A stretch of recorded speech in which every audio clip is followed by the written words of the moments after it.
It's C-Doc Again is brought to you by Hackensack Brewing Company and their Imperial Pilsner Auga, which was created in honor of the legendary DJs, The Awesome 2. It's also brought to you by Chuck D Spit Slam Record Label Group. The Spit Slam Record Label Group, a Chuck D situation. Catch us on your favorite streaming platform, on Bandcamp, or visit our official web store at spitslamrecords.com. All releases are available digitally or on CD, with select titles available on vinyl and cassette. The Spit Slam Record Label Group. Throwback to the future sound.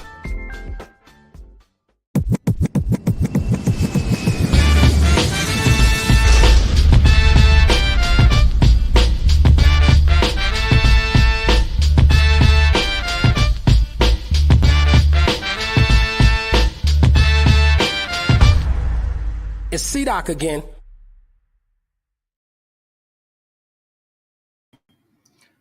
Hey, yeah, it's C-Doc again, except I'm not C-Doc. Let's see if we can do this right. He's what is it that they say? What does C-Doc say? He's one of the, oh Lord, the birds. Yeah. Co-producer of another podcast, People's Distinctive Travels. And if you don't follow his page on Instagram, you're a sucker. Ultramag 7. Jennifer, I don't need all that fanfare. You could just be like, I know this mother effer. Wait, that one. Yeah, just look. I don't need all the fanfare. Right? Y'all know who he is. Yeah. And if you don't, you're a sucker. You're a sucker. That was everything. Oh, I forgot. Coming to us from New Jerusalem. Coming from New Jerusalem, wearing a Philadelphia Phillies shirt, who lost today to the freaking Mets, the Metropolitans. Life is terrible. It's ugly, ugly. 7-2. They got shellacked. All right. But other than that, I'm here. You wanna introduce our other esteemed co-host? I will introduce my main man, the hip hop god himself, the man behind the music. If you make his playlist, that means you are doing something. None other than coming to the stage is my main man, Flatline. Wow. There you go. That was quite the intro. Thank you. There you go. The hip-hop god himself. Yeah. Man. Hello. Good evening. Hello. How are you doing? Oh, man, I'm here. Barely. All right. Barely. We're all here barely. Okay. And if I'm we're not not alone. here, we're at Stevie Wonder. Did anybody see C-Doc's? Yeah, thank you. You With saw Mara with the appearance hand? of the hand? Yeah. Saw the hand. That was funny. Yeah. Yeah. Mm-mm-mm. So, The- Flatline, Yes, sir. do you have a new show? Yeah, I do. Break it on down for us. Oh, man, let's break it on down. New music from Old Boy Rhymes featuring Micah 9 and Gel. New Curious, new Gunshots. Some people don't know Gunshot, but they're like UK hip hop legends. They have a new album. And a new single by DJ Deadeye featuring Method Man, Terminology, and Inspect the Deck. Also, I have to shout out Top 5 Vinyl, my man Harold. I was interviewed on his YouTube show, breaking down my top 5 favorites from the collection. It's a lot of fun. You can catch it on YouTube. C-Doc is going to do an episode, and we've lined up some other people as well. So There's a lot going on. Wait, he reached out to me to do an episode. Oh, And I told him, I said, if you're going to do it on cassettes, I said, because I don't have any vinyl. And he politely declined. right. But shout out to Harold. Yeah. Good guy. Had a good time. So Yeah. check it on out. Also, I think that maybe you talked about it last week, but Bro. delightful. Volume 6 in the Weaponized Records mixtape series. Limited edition, weaponizedrecords.bigcartel.com, I think. That sounds right to me. Yeah. I would highly recommend everyone check it out. Well, can we talk about, we always, shout out to our guy at Weaponized Records.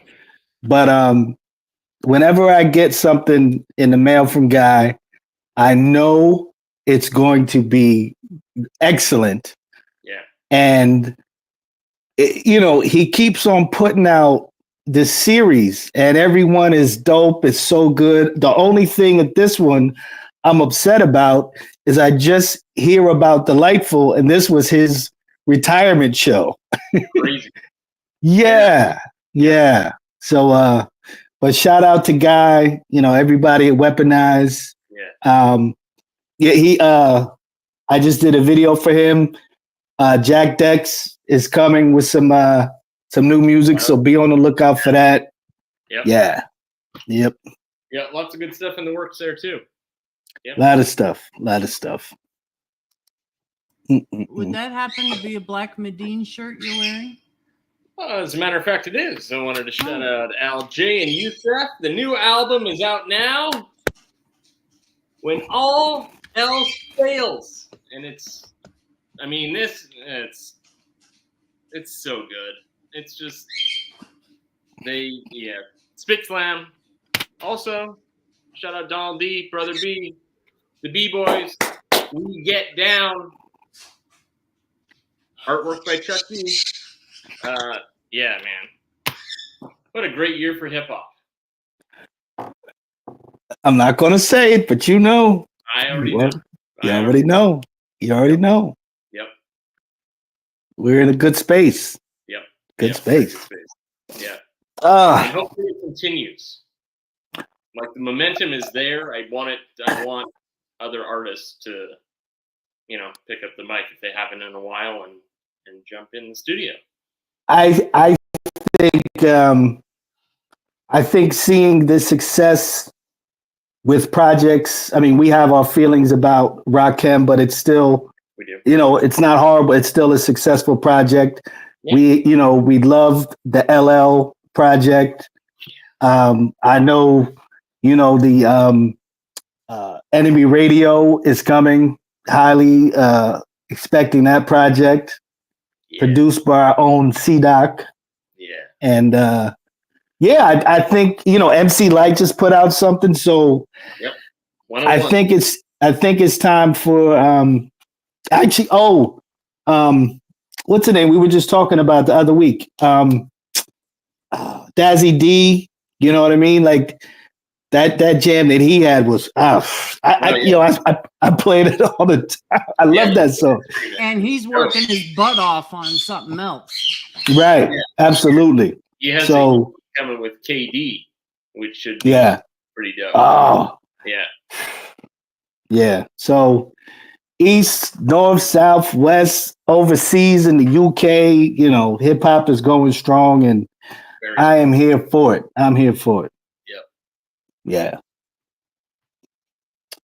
All right. Is our guest here? Oh, no, and he's not. Let's say I forgot about this. And two queens and a mic. Oh yeah. Yes, Caitlin, thank you for bringing that up. There's so many releases, but that's another Spit Slam release. Yeah. Half Pint and MC Glamorous, produced by Rich Sons, my man ER. So Sugar Bear's got a new. There's so much music out there. So much stuff. Anyway, so And what's happening, people? Speaking of new stuff, did anybody check out Stetsasonic Saturday night? And the grand unveiling in Brooklyn, and the grand unveiling of one Miss Mala Raines. Mm-hmm. Oh, Mala Raines was in the house. Wow. In the house. Her first performance with Stetsasonic. And not only was she in the house, but Smooth the Hustler was in the house. Rusty Jux was in the house.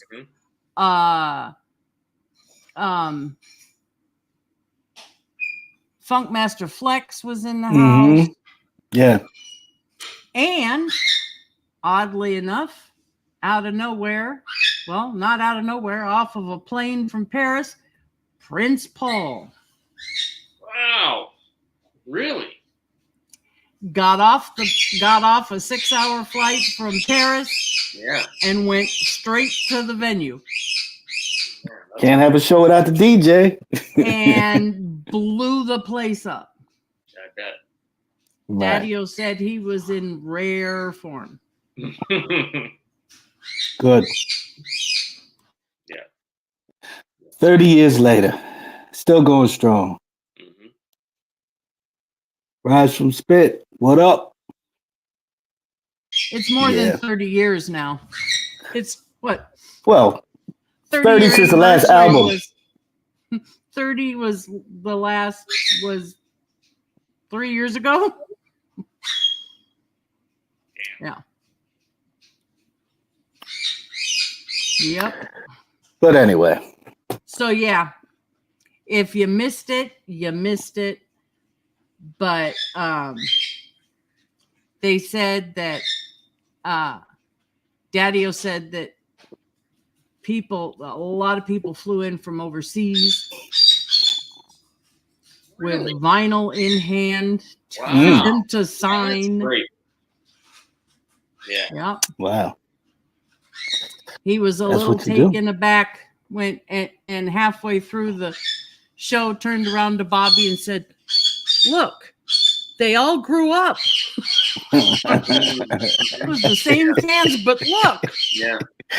They're grown-ups now. So they got their kids. Someone in the UK needs to book them because I just think they would absolutely kill it over there.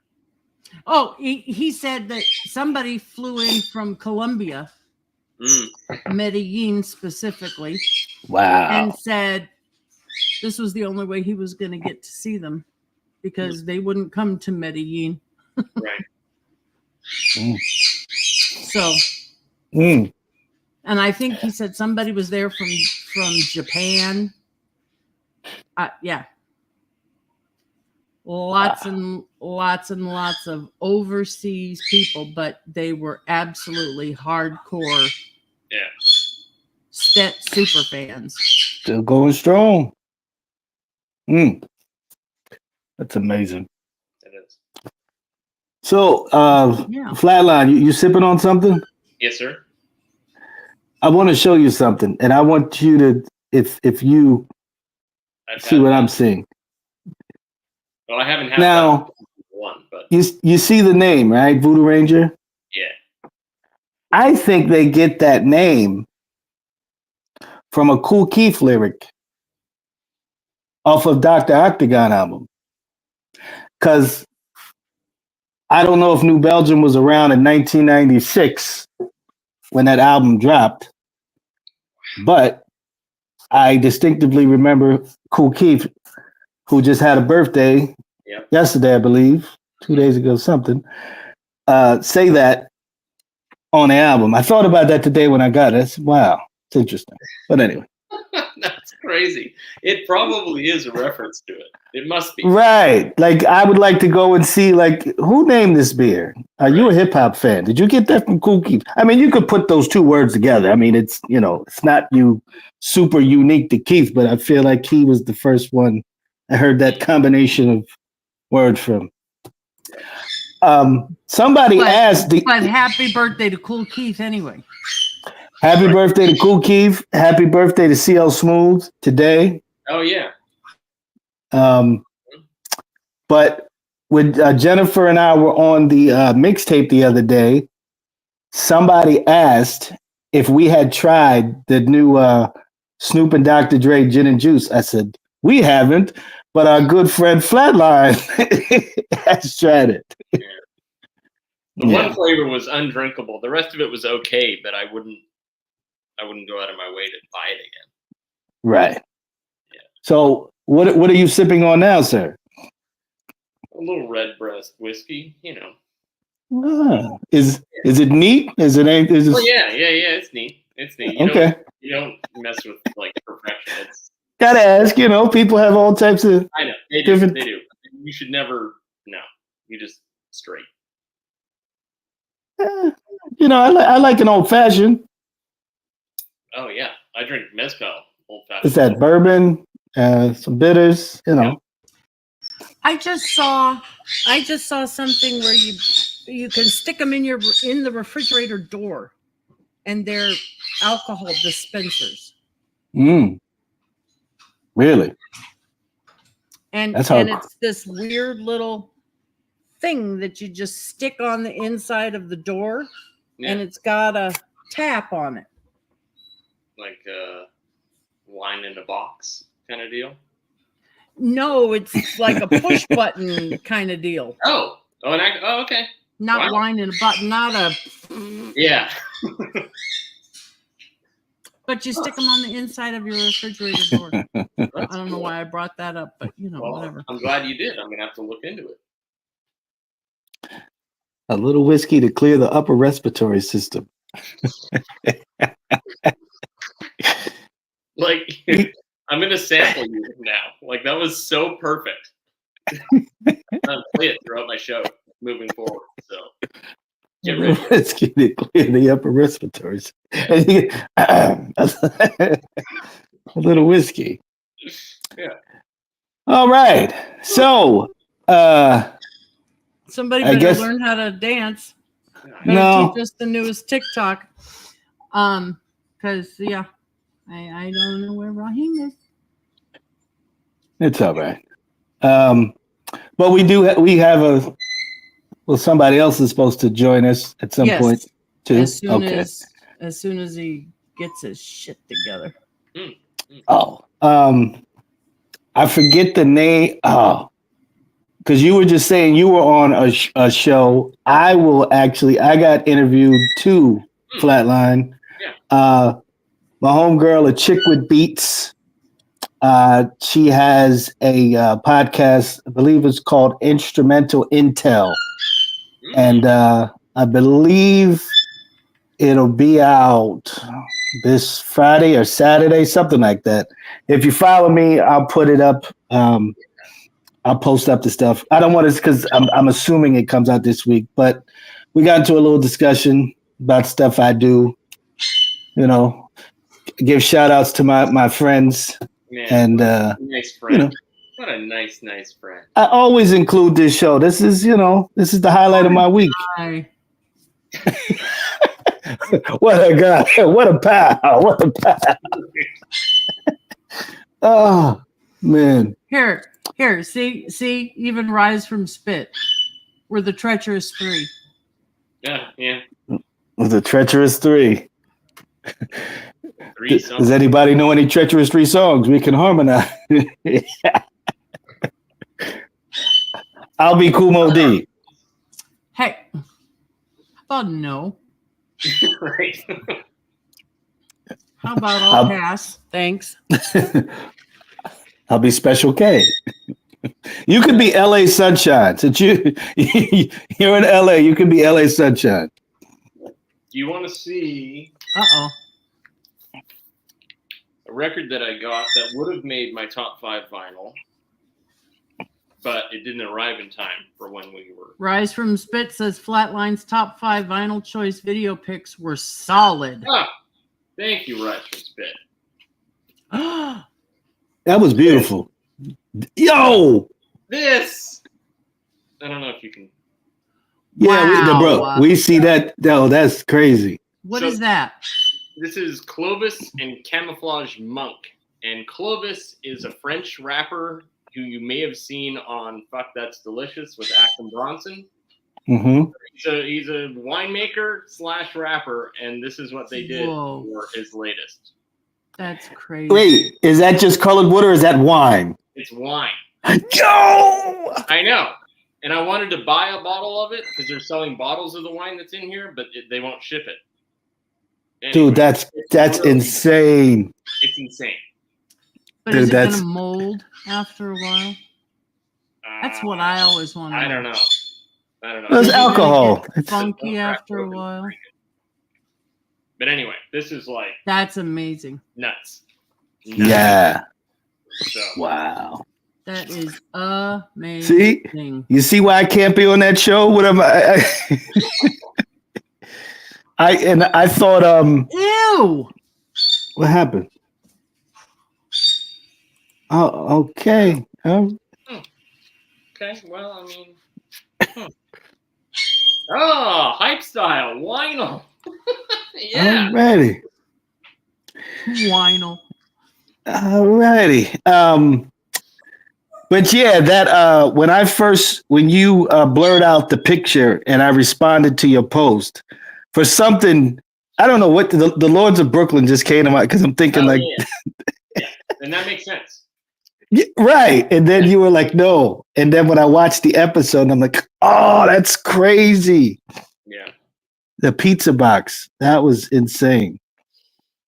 Yeah, got it right over there. And shout out to our man Ray West, who was you can check out too. You can check out the Ray West episode, and he talks about the makings of that and Kool Keith coming over his house and having dinner with his family. It's a good one. It is. Yeah. Go back and check out all the episodes. I'm sure we've talked to your favorite at some point. Yeah. At some point. Top 5 vinyl should be really interesting. I'm curious to see what he's picked for it. So, who?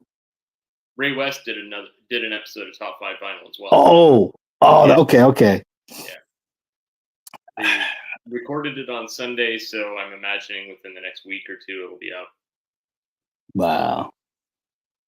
I gotta steal somebody's vinyl or something just so I can be on there. Yeah, you should. Yeah.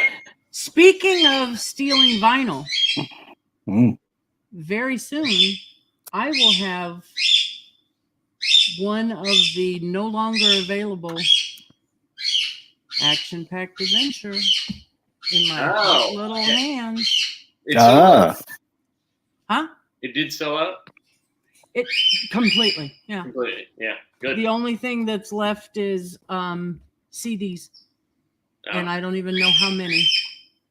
All the cassettes, all the vinyl, gone in an hour. Oh, that's great. Yeah, good for them. An hour. Yeah. Yeah. Crazy. Well, there you go. The who was supposed to take C-Doc's seat. None other than he might be talking about his show all day. The Ebony Chief himself, one Mr. Daddy-O. What's up, y'all? Oh, Dad. What up, Flatline? What's up, Daddy-O? Tell us about this show in Brooklyn. You must be still buzzing off it. It's so crazy. I mean, words can't really describe it. I could try. Like I have said, I'll give you a couple of the lines I've been telling people. I really felt like a superstar. Mm-hmm. You are. Like, it was crazy. People came from like all overseas and Colombia just to get records signed and all of that. So that was kind of crazy. Yeah. Wow. That was dope. Introducing Mala was dope. Mm-hmm. I think the moment was, can y'all watch a movie with us? We turned our benches around and we all watched Fallen Soldiers together. That shit was crazy. Mm. Wow. Oh my God. That shit was ridiculous. Mm. That's a powerful moment. Yeah, like it was something. I mean, and then we did it and we do it with the band. So Paul's still on the turntables and Bobby's hitting the kick. Yeah. You know what I mean? It was dope. Smoother Hustle was dope. Trigger came with Of course, Broken Language tore the house down. Of course. That was a beautiful moment. Rusty had a Wow. great moment. He did his new record, that Top Tier joint. It went over really well. Mala was very warmly received, and she killed it. Like, she had a little mini set too, but of course, like the Cypher and then the Lolita. Y'all ain't hear the new Lolita. She's on the end of it. Okay. Yeah, so we did that. That was good. And we did a lot of new records, man. It's crazy. Like I called Bobby the day after the show, and I said, "Man, do you realize that we did so many? I think we did like 5 new records." Like, you know what I mean? Like, it was interesting. It was interesting. And he was shocked that everybody in the audience seemed to know all the new lyrics already. Yeah, that was crazy too. Like, I'm looking, like when I did the end of Cypher. Yeah. And my name, I wear it proudly, Ebony Chief. And like I said before, y'all ain't fucking with me. I'm looking at them and they saying it. Whoa, that was really like crazy. Wow. They was like knowing the new records. They was knowing the new records, which was crazy. Like, that was dope. Did Wise beatbox? Yeah. Okay. We had to do. We did Just Say Stat. We was gonna do Faye, but the time would skim. We had Faye, but the time got tight, and so we went straight to Sally. Okay. Yeah, because usually we would do Faye and leave. And then the light would be like, "Yo, we ain't finished. We ain't finished talking about my favorite girl." And then I had him, scream Sally, and then we come back. Right. But but he did. He had to do his part on Just Say Stat, and Just Say Stat was the second song. I love it. He had to do that. And then we did No BS Allowed to the Not Like Us beat.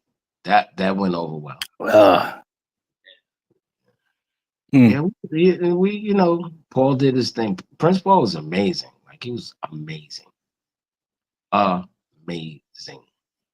Because they had to do all his parts from the introduction was, well, first of all, him and Bobby got this thing they do. They did it at the Blue Note too, where they do these, like, I don't know what it is. It's some montage hip hop drummer DJ shit. But it works, like, you know what I'm saying? Like, Paul's playing these break beats and Bobby's, it works. You know what I mean? And so that was a good, it was like they kind of warmed it up.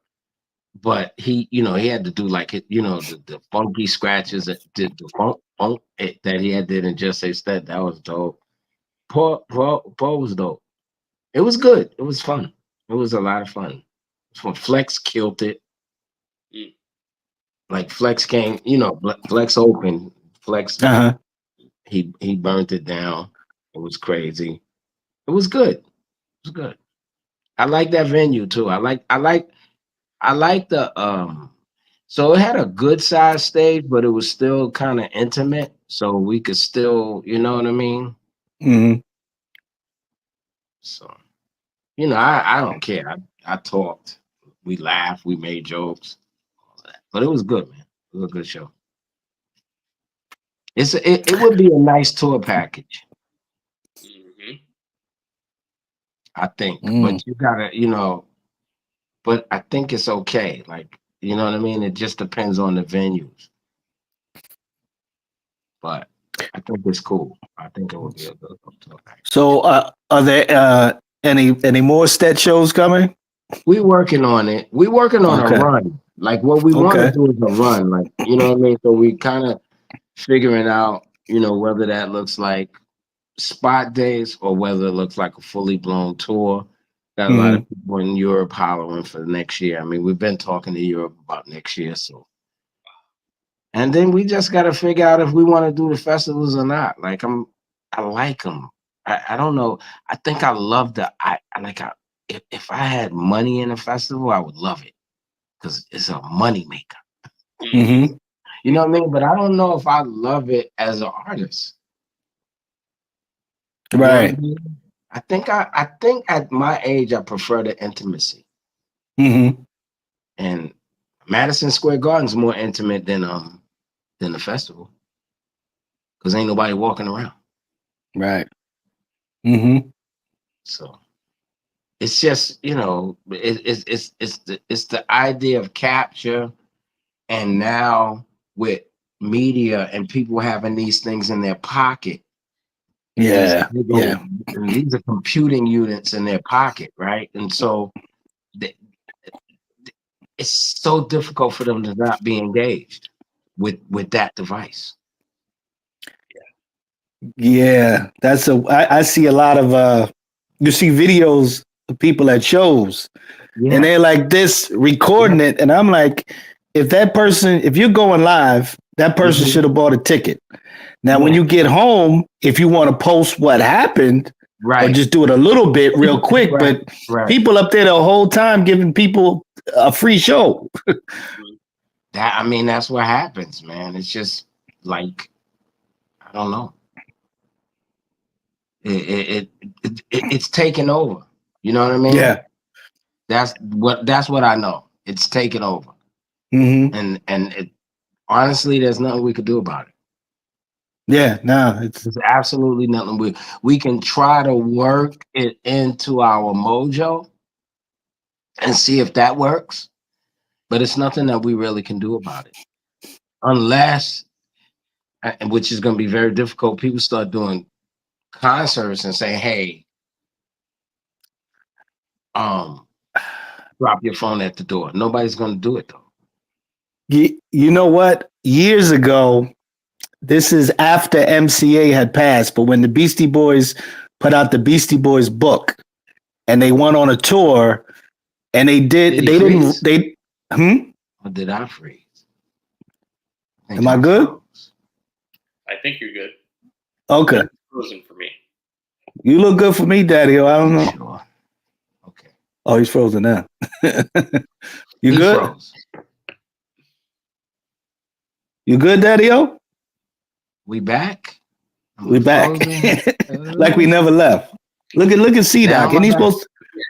Yeah, you're here. You're here. I'm sorry. You're good. Okay. All I heard you say was years ago. That was all I heard. Okay. Years ago, I saw the Beastie Boys, but this is after MCA had passed. So it wasn't a performance. It's when they put out the Beastie Boys book. And it was basically like them on stage, partially acting out scenes from the book, and then people coming from off the, from out of the crowd. It was one of the best shows that I saw that didn't have musical performance. But the thing that they did is when you came in, you had to put your cell phone in this pouch that had this pin thing that got locked. Now, you held on to it, but you couldn't access it. So then before you went out, you had to either see somebody or press this thing down and it popped it open. But that's another charge because you got to get those people. But this is what this generation is. They want to be everywhere. Yeah, I get it because I still marvel at the power that's in my pocket, right? Mm-hmm. Like when we were there, I always brag about my phone because I rock a OnePlus, and my OnePlus phone has a Hasselblad camera in it. It's really a Hasselblad camera. So I'm like, okay, so y'all go ahead, take your pictures, and then I'm gonna take the real picture. And then I'll show them my picture, and they'll be like, "Yo," and I'm like, what could have went wrong with a Hasselblad camera?" But so I still marvel at what I can do. And so I get that. That's a lot of marvel go on. If somehow we could figure out how to tap into it as an experience, because they film it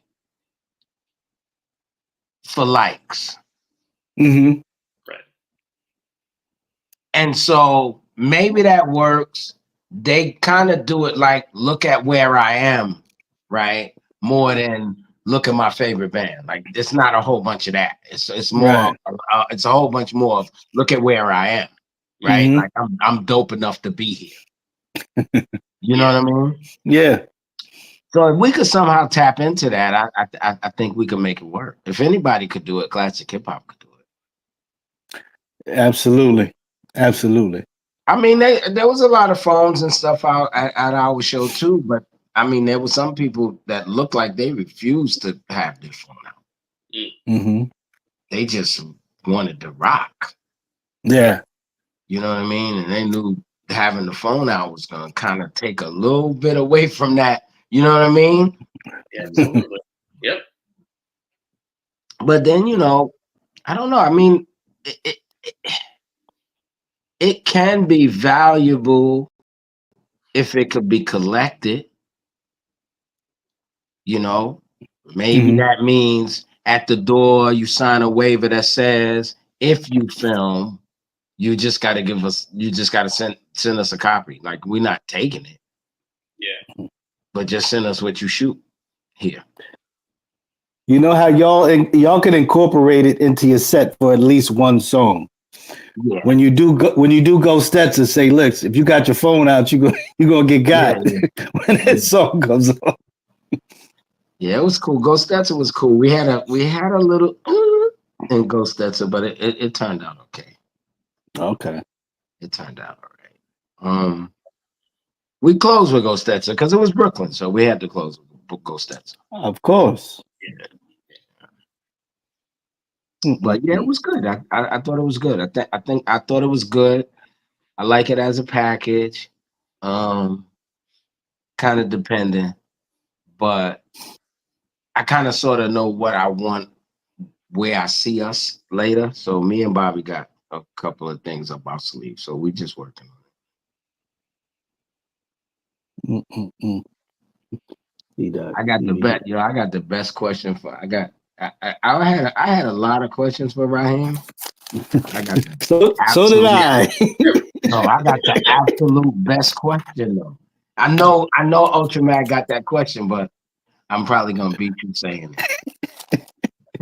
I know you got the question. I don't know. we in a minute we might have to compare notes. No, I mean I like Ra because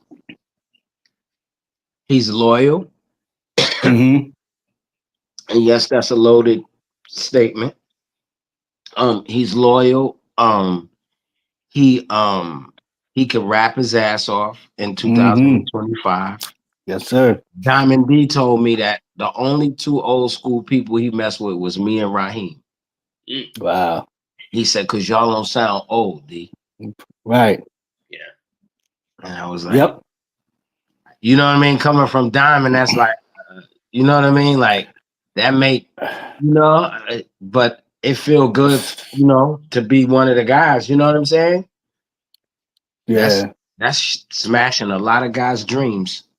You know who put me up? So I was at the time, and this is going back to like I think what was on Hot 97, whatever, the Furious 5 countdown, whenever they had that. And I couldn't get it. So Soulbuck used to hit me up. He's like, yo, have you heard that? I said, no. He was like, have you heard Raheem? I was like, nah. He's like, yo, Raheem's spitting. I'm like, where? He's like, and he sent me some. I'm like, damn. And this was, we're talking, I don't know, this could have been 20 years. How many years ago that was? So he don't stop rhyming. Like he never stopped rhyming. And he never stopped. He never stopped. Like he sent me something, and I swear to you, it's really, really good. And you can tell that he's Griselda's father. Wow. Like it's that record. Like I didn't even know he could make that kind of shit. Right. And I'm like, when I play it for people, I be like, yo, that's Raheem. They be like, what? Crazy. But he's always been sharp, man. He's always Rye has always listen, man. Raheem got a lot of firsts. He got a whole bunch of firsts in hip hop. A whole bunch of if you want to say rap, you can say rap, whatever. But he got a whole bunch of firsts in hip hop. You know, I get mad, not mad, but when I see this type of stuff, somebody, you know, there's these people that put up these joke posts. Yeah. And they'll be like, hip hop back in the day sounded like hip hop, hippie to the hip, like that. And I'm like, I go back and obviously I know you heard like super rapping. I'm like, if you listen to super rapping and you listen to that Mel verse, I'm like, that ain't no hit. This is 79, like 80. Come on, man. Like, come on, man.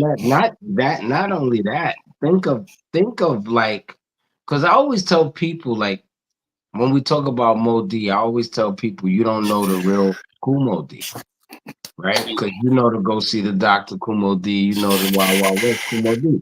That's fine. That's a dope guy too. But that's not the guy. The guy is the guy that everybody feared in 79.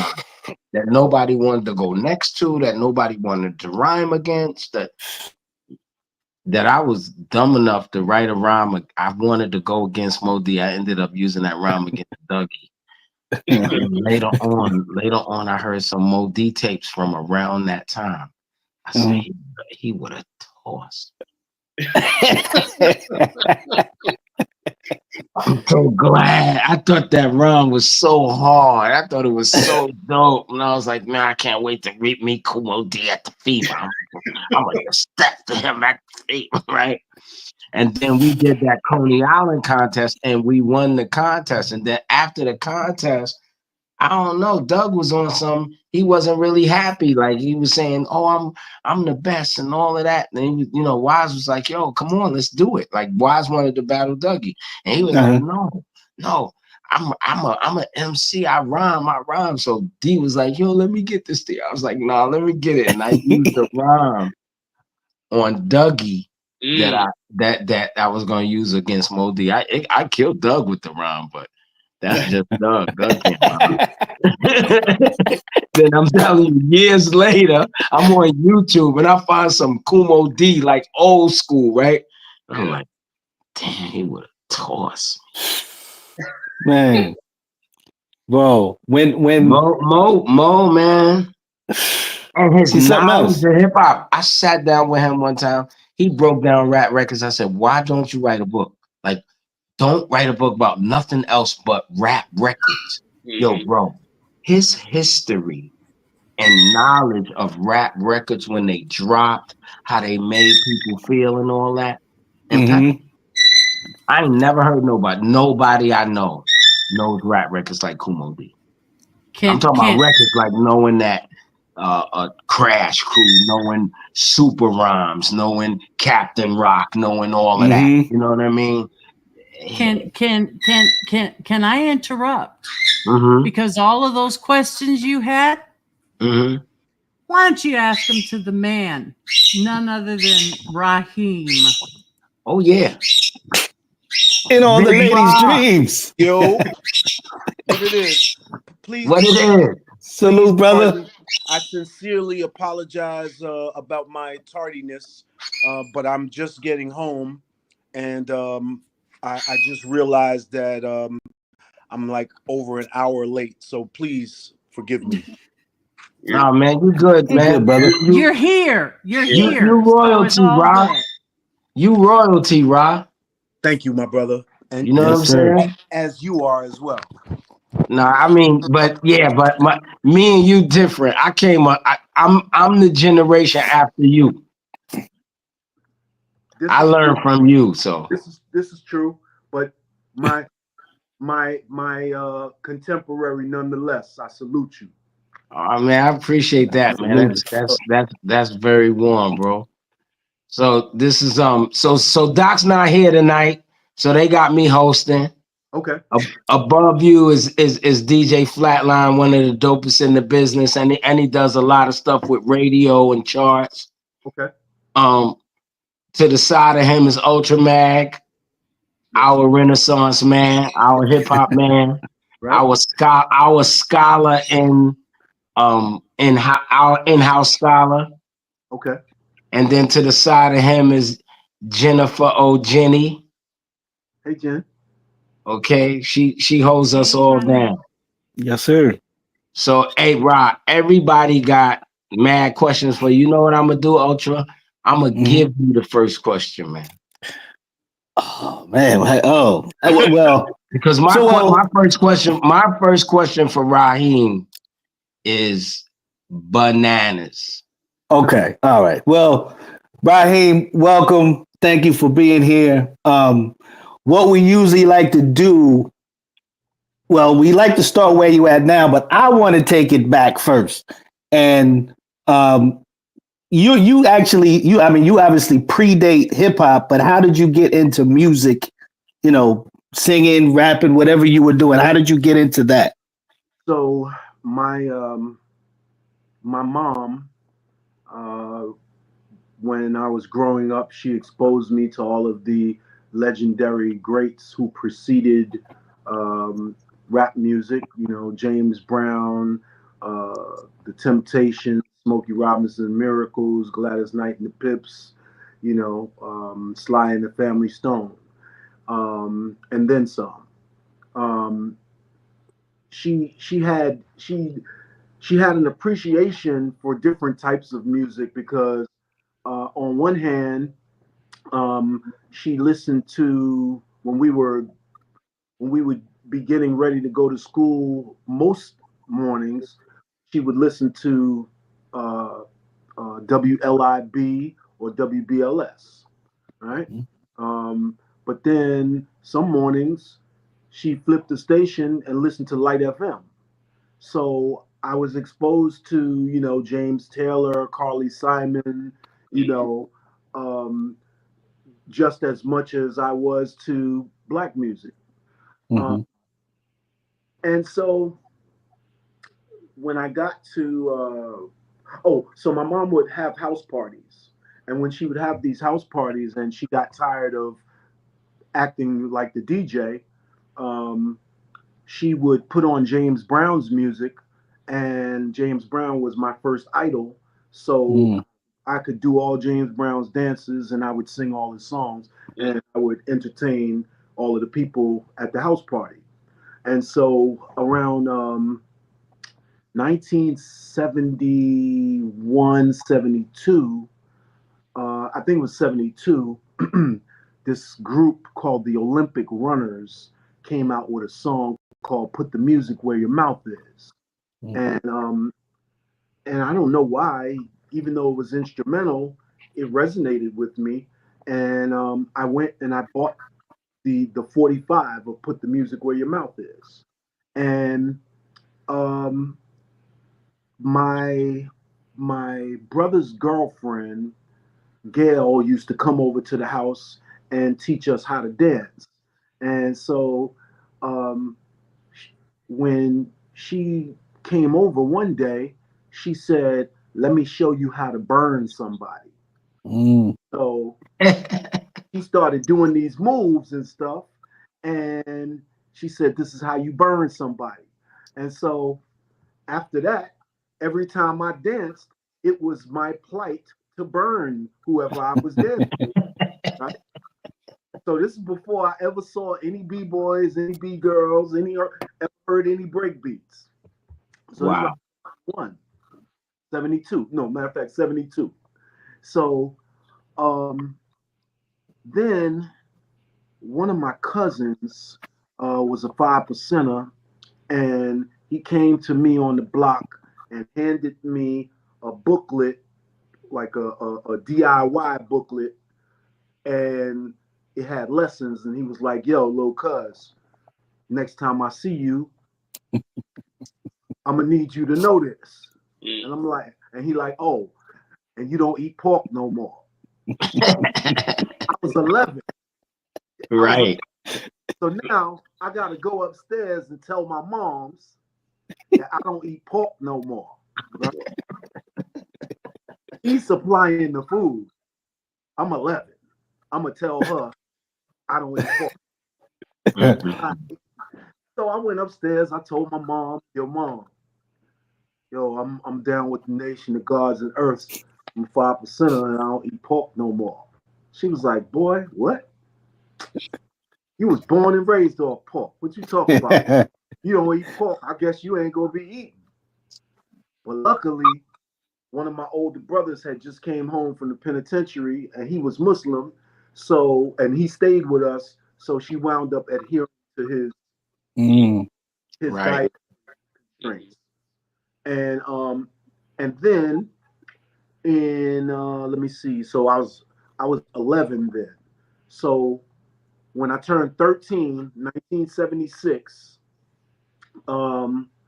I wait a minute, 13, 76, 76. No, wait. Yeah, 76. Yeah, I was 13, 76. Cool. Right. So when I turned 13 76, I went to my first hip hop jam. It was at the Webster Avenue PAL. It was DJ Kool Herc, Clark Kent, Timmy Tim, Coke LaRock, and the Herculoid. The scene was absolutely electric. Like, it was wall to wall people in the gymnasium of the PAL. I mean, like sardine can with like the 2 Train, like the five. That's how in the spot. And so now, Kool Herc, unbeknownst to people who weren't there, and as a result of many of the false depictions that depict what Herc did when he was on the turntables, Kool Herc did not scratch, he did not cut, he did not backspin. All right.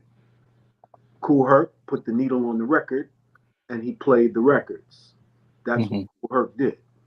Now, Clark Kent was the DJ responsible for giving Kool Herc his first 2 copies of the same record, right? So, but he didn't go back and forth between the 2 records to extend the break beats the way that Flash did. He would play the record from the beginning, and sometimes if he was busy during while the record was playing and wasn't paying attention, the needle would get to the white noise, and then he would cut in the next record. That didn't happen frequently, but I heard that happen a few times. So, whereas Grandmaster Flash, Grand Wizard Theodore, Grand Mixer DST, Rock and Rob, they were technicians, and their sole, plight was to extend the breaks and keep the break beat in a looping vibe, so that everybody could keep dancing, the MC could keep spitting, and so forth and so on. So yeah. Dope. That's crazy, man. That part and break it down correctly, Yeah, Raheem. that's bananas, yo. That is bananas. All right, so Ra, I got a heavy one for you, man. Okay. But and you, bro. One thing I will say is that if there's any, if there was a title called Hip Hop Modesty, that's you. I have never seen you like I never seen you anything but that, brother. So I appreciate that in you.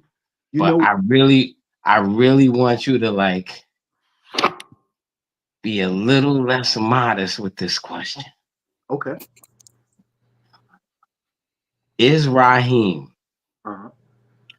the first Drake, the first Future, the first Young Thug, the first who else? Oh, Cash Cobain. That's the new. Yes, absolutely. Hands All down. right. That's all. I because I know that for me, but I'm a Brooklyn dude. Right. And I came in around 81, Right. 80, 81 with hip hop, like just looking for tapes of y'all. You know Right. what I mean? Looking for tapes of people. So I can say what I heard, Right. but I wasn't in the Bronx. Right. Right. So I can't, maybe there was somebody else. You know what I'm saying? I don't know. But for me, nothing beats, you've done that, man, so well for so long, man. Thank you. Like that melodic thing, man, you've been doing that, man, forever. The only thing we had melodic besides you as a person was that one joint inside of that Disco Day record. Man, you walking down the street with your boxer, that joint play hard in Brooklyn. You playing the music on That's the cool. boys, and that Crash Crew went hard in Brooklyn for whatever reason. We loved that. So I'm gonna tell you a funny story. So it's like so from 1976, okay, I'm 13 years old, 76. I became an MC in 78. So from 76 to 78 for 2 consecutive summers, during that time, gangs were rampant in New York. And in the Bronx, the largest gang in New York City, period, was the Black Spades. They had divisions like how the military has battalions, right? And so the one of the divisions of the Black Spades, specifically the division that Bambaataa was the head of, from Bronx River, the baby spades would come around my projects, Lambert Houses, which was a few blocks away. They would ride their bicycles over to Lambert Houses to rob everyone. And so the reason why they didn't rob me was because I was good friends with a dude named Davey Waters, and Dave and his older brother, they called him Wild Man Steve. They were from Bronx River, but they moved to Lambert Houses where I lived. So whenever the dudes from Bronx River would come to rob everybody, they didn't mess with Dave and they didn't mess with Steve because they were home team. They were from Bronx River, and they didn't mess with me because I was friends with Dave. But they would sun me, right? And so whenever they would come around my block to rob everybody, the path that they would ride their bicycles on was laden with like broken glass and stuff. And a few of them would always have flat tires by the time they got to my block. So the last time that I fixed a flat, so I'm fixing flat tires. Initially, well, at first when they asked me, when they was like, yo, fix Cecil's flat, fix Lil D's flat, fix Dolan flat, I'm like, yo, the F out of here. What do I look like? Flat fix? Like, I ain't fixing it. And they was like, yo, we will beat your ass. We a whole gang. You one little ass, dude or whatever. So I'm like, yeah, all right, I'm gonna fix your flats. So I fixed their flats from 76 to 78 till this one day. They're walking down the hall. They get off the elevator.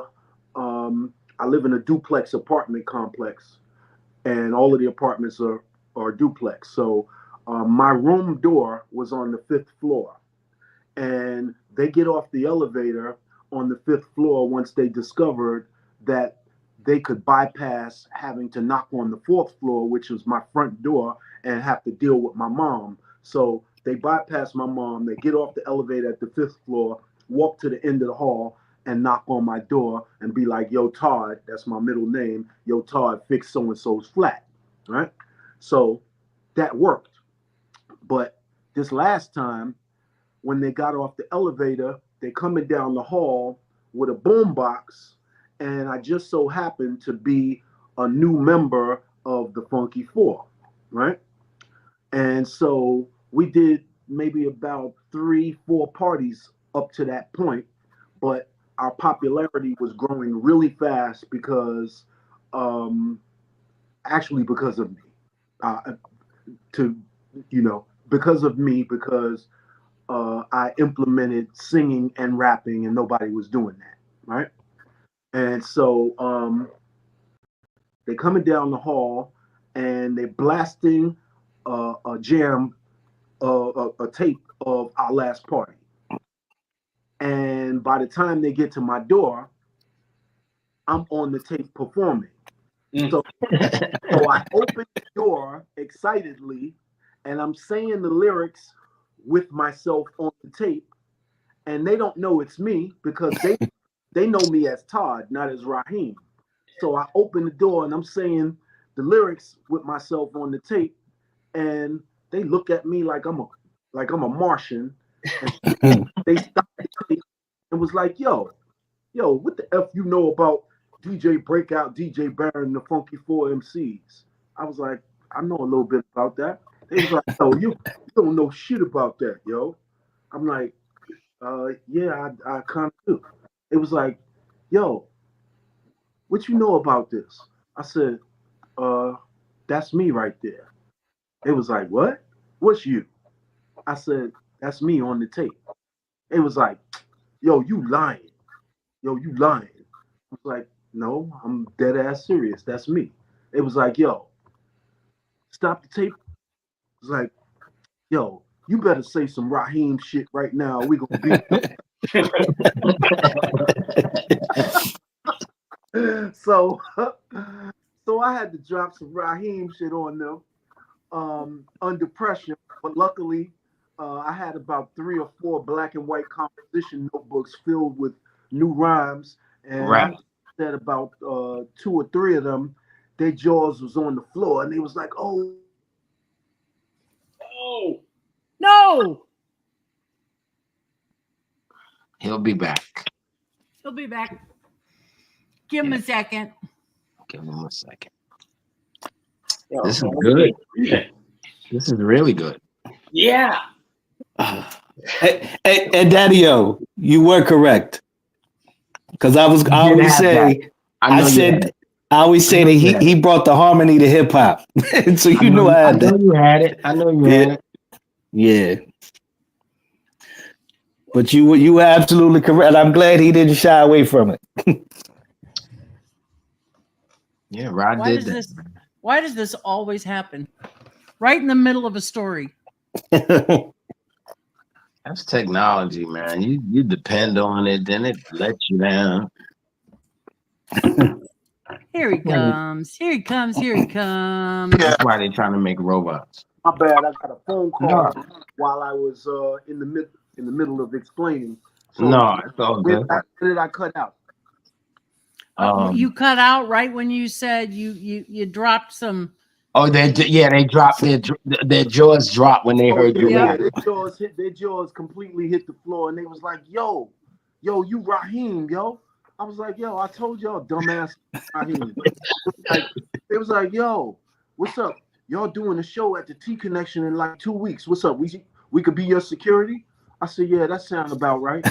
I ain't Wow. a bicycle flat again unless it was You mine.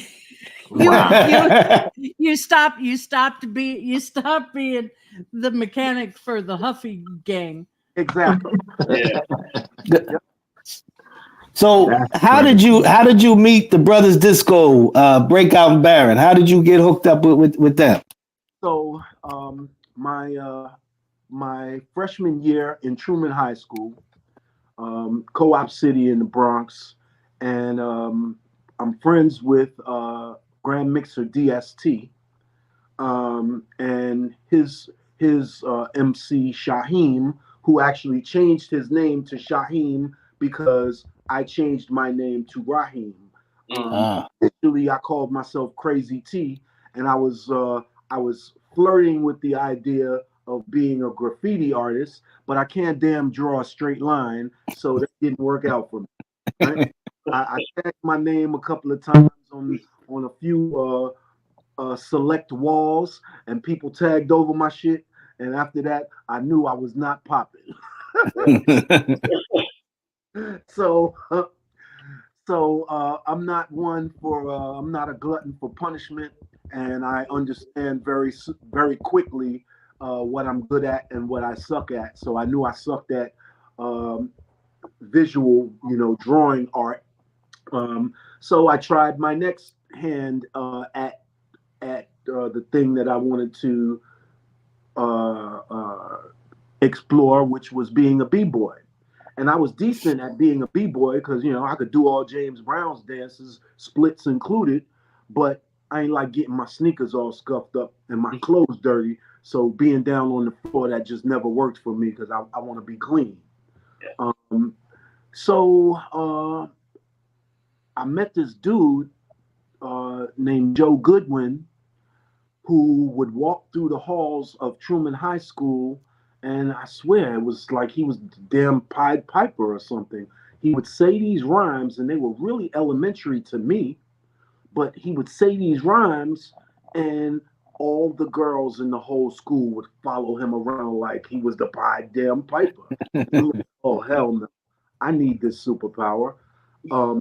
So I walked up to him one day after the crowd dispersed, and I was like, "Hey, my name is Todd, and I want to know like how you do what you do because like you got all the girls in the whole school like following you around. I need some. I get some of them, like a few." He like, "All right." I said, "Yo, could I hang out with you?" He like, "Yeah, you can hang out with me." So he let me hang out with him. So I hung around him for about maybe 2 months, and I picked up how to recite and write rhymes. Did that. The first crew that I joined was a crew called Master Plan 2 and the Phase 1 crew. And all we did were house parties. But I didn't really get an opportunity to hone my craft as an aspiring MC the way that I wanted to because my crew didn't have 2 turntables and a mixer. So they couldn't really extend the beats. So I would go home and make my own little bullshit pause button tapes.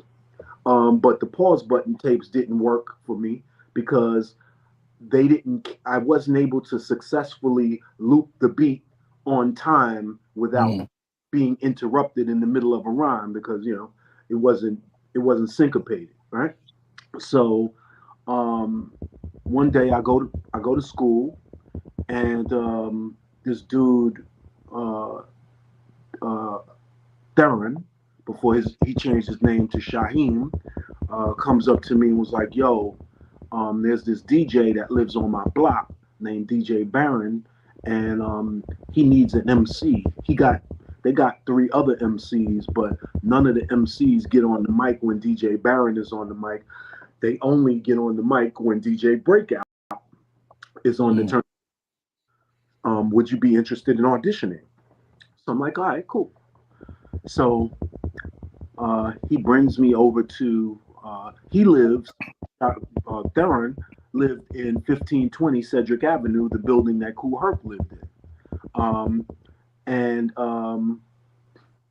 And DJ Barron lived like 2 buildings over, but in a private house.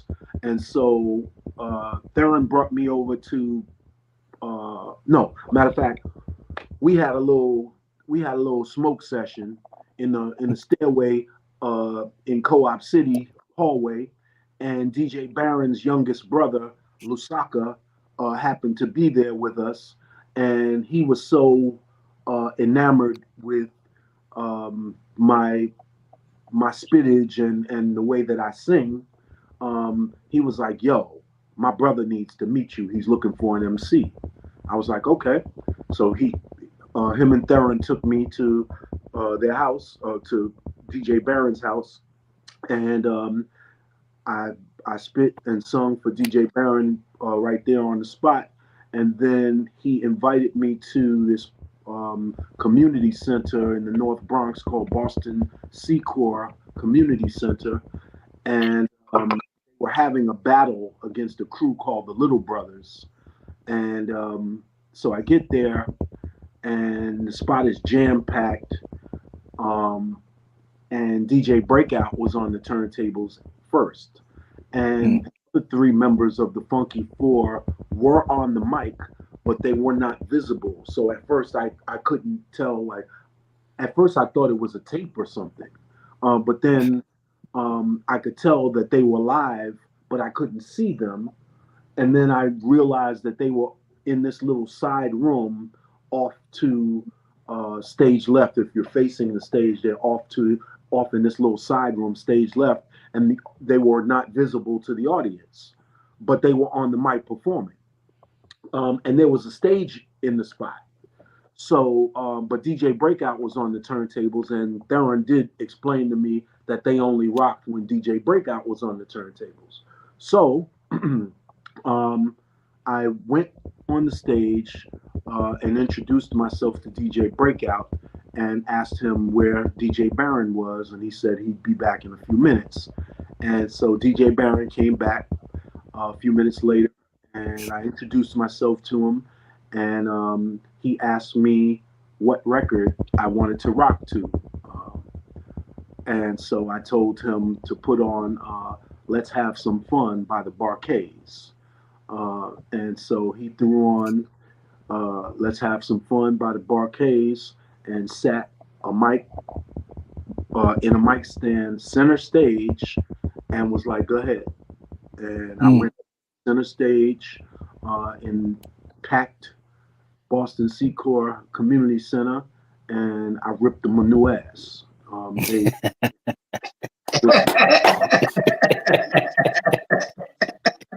First, they were kind of distracted because they weren't expecting, and then after maybe about 2 minutes of me going in, I started to hear ooh ah, and then when I started singing, they was like, oh, it was nuts. It was nuts. Wow. That's crazy. Yeah, and so right after that performance, the Brothers Disco called me in a little side room that the Funky Four, the other three members of the Funky Four were in prior to me getting on the stage, and they was like, yo, it's a spot for you if you want to be down. And they actually, there were 4 members of the Funky Four prior to me getting down with them, but the 4th member, his name was Richie T, or his name is Richie T.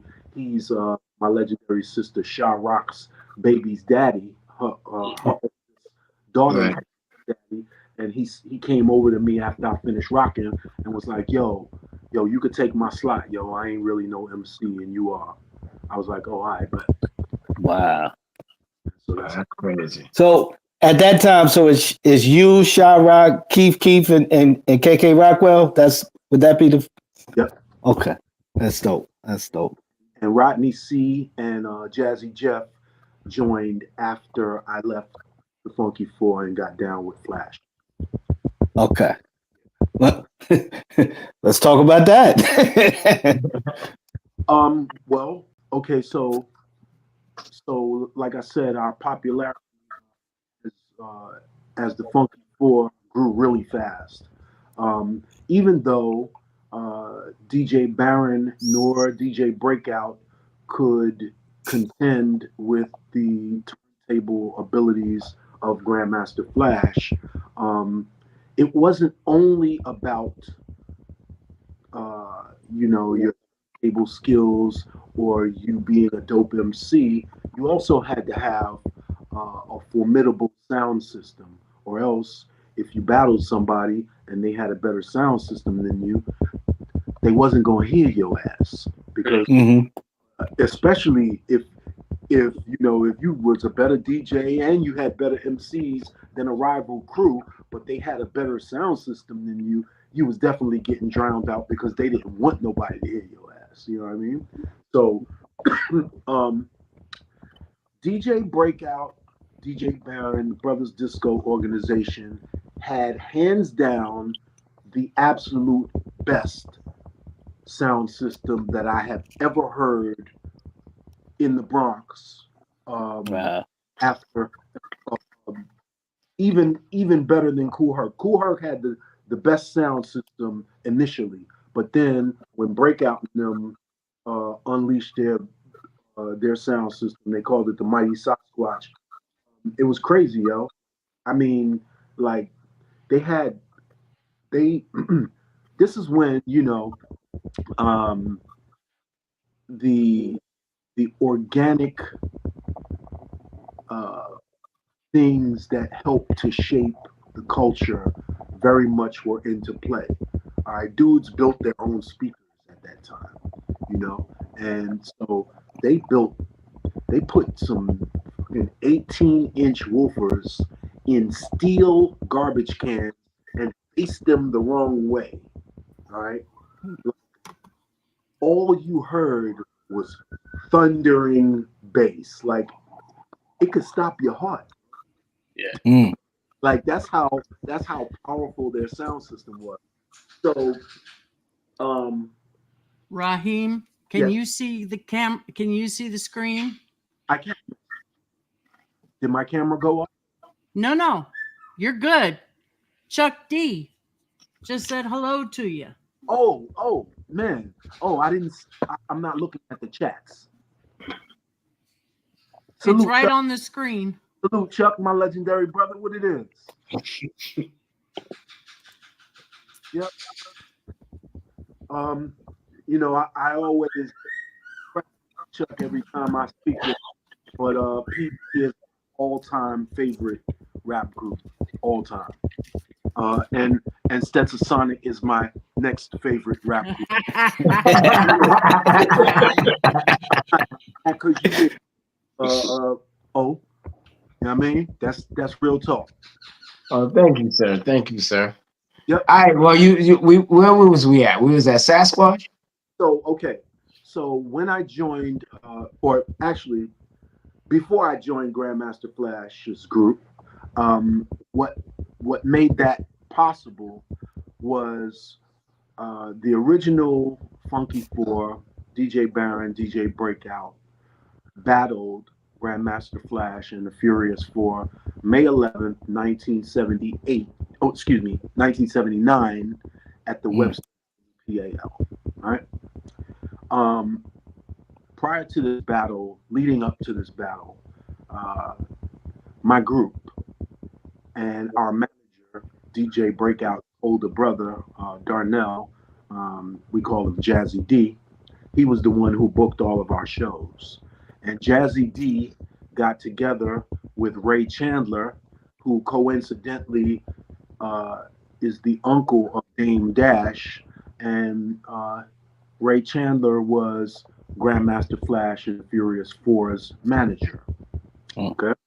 And so they got together and they discussed the two groups battling because the Funky Four and DJ Breakout, DJ Baron had grown in popularity tremendously, like in the space during the course of, I would say, maybe about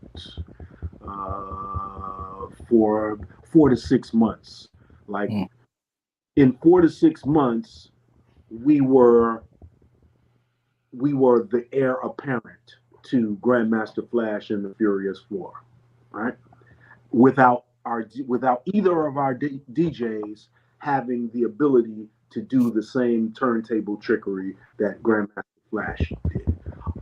So this was solely based on the MC's ability, our popularity, and our sound system. And not to take any credibility away from DJ Breakout and DJ Baron. They were good at what they did, but they just couldn't compete with the turntable tricks. They weren't.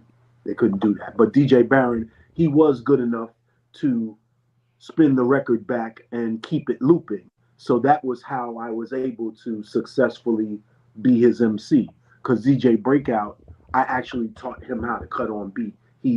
Prior to me joining the group, he did not cut on beat, and I don't even understand how the rest of the Funky Four MC was on the turntables, but that's a whole nother story. But anyway, so leading up to the battle, everybody in the Brothers Disco organization was putting the battery in my back, hard body, yo, you would take Melly Mel. I'm telling you, you better than him. Blah blah. So I'm like, yo, you know what? I could take Melly Mel. That's nothing. I said, you know, um, uh, I can do what Melly Mel can do, but Melly Mel can't do what I can do, Mm. and that's what's going to separate us. And so, uh, the night of the battle, we had rehearsed for about a month and a half leading up to this battle, and we was going to pull out all the stuff, kitchen sink. We had planned to change clothes during the battle. We had our own mics with our own with had a mic stand. Our Shure mics were in the white microphone cases, and everybody had their own mic case.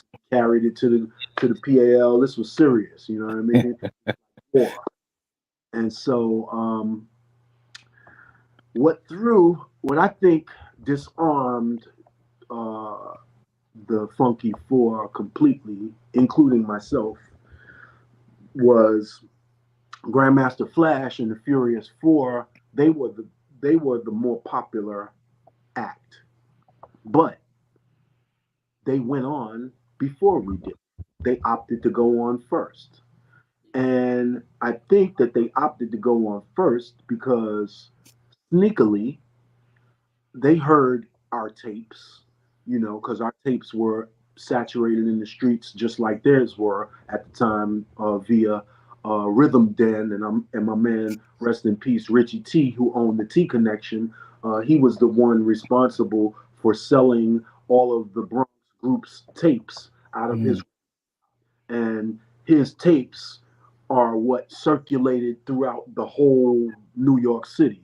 Like OJ drivers would bump his tapes, and dudes would get in OJ no matter where and put OJ on hold. And so now you maybe you from the Bronx, but you took a OJ, you put an OJ on hold, and you drove the OJ driver drove you to Brooklyn. So now you in Brooklyn, and the OJ is bumping a tape of Grandmaster Flash and the Furious Four, or the Cold Crush, or actually the Cold Crush wasn't a group yet. Cold Crush was 1981.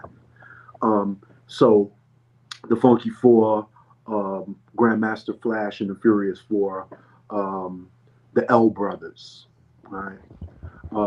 Busy Bee Starsky, Love Bug Starsky, right? So, so what disarmed us was the fact that they opted to go on first, and when they went on, because of the fact that the tapes were in circulation, we knew that they heard us, and just like we heard them, and so they did dance steps, like choreographed dance steps, which we had planned to do, and they sung songs. Like, we didn't know them for singing songs, but that night during this battle, they sung a song on our ass. Uh-huh. They, and so uh, all of those things, I think, disarmed the rest of the group to the point where um, they didn't have the same fire in their eyes, in their body language when it was our turn to go on the stage, and it was very noticeable to me, and it bothered me tremendously, like to the point where I didn't feel like I should have to have the inspirational pep talk with them prior to us going on, because we lived for it seemed like we were all living for this moment a month and a half prior to it actually being the moment. So why should I have to be uh, um, the motivational speaker for us when I was also the person who was making up all of our routines? Every routine that the Funky Four performed as a group came from Raheem, and especially if it had singing in it. So when it was time to go on the stage, I didn't say anything to them, but I was the first one.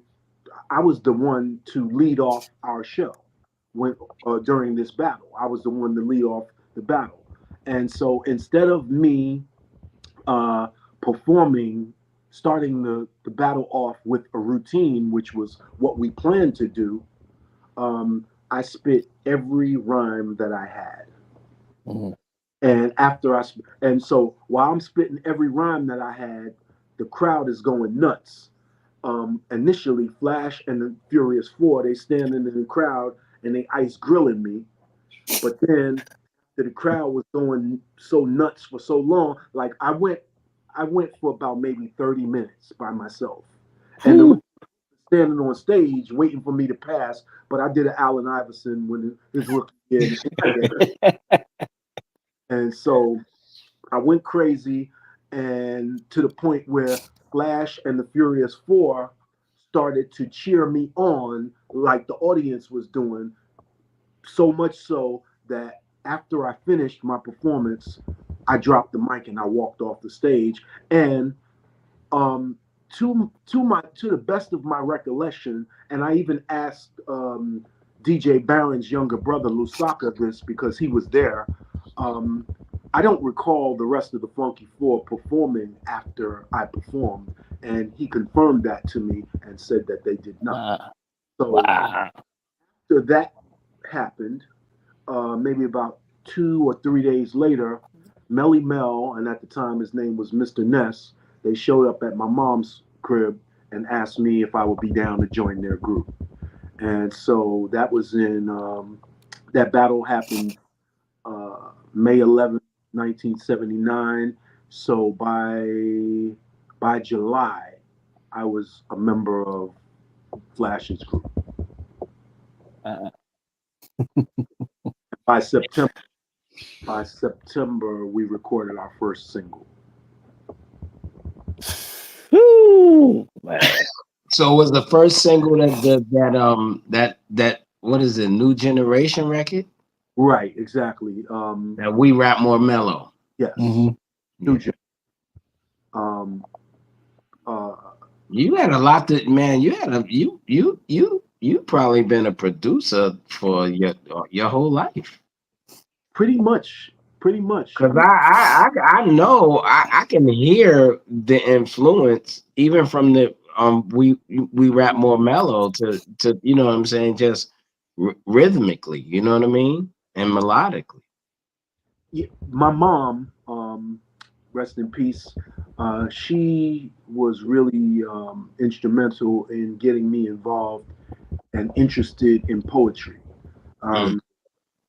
Um, she was a she wasn't a published poet, but she wrote the dopest, most conscious poetry, and it was very inspiring to me. And um, and also the way that she would read stories to me and my siblings. Um, she was very expressive, and she took on the characters, the uh, the the attitudes of the characters of whatever passages she was reading. So it's how to really be expressive when I read or when I spoke.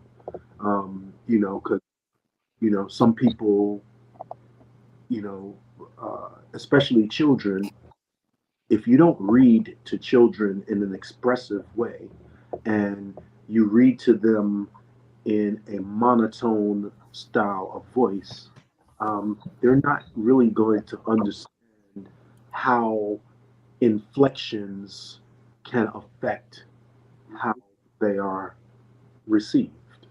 If you say something in a monotone uh, uh, tone as opposed to using inflections, you know, um, there's a great chance that what you're saying would resonate more with the listener than the monotone voice.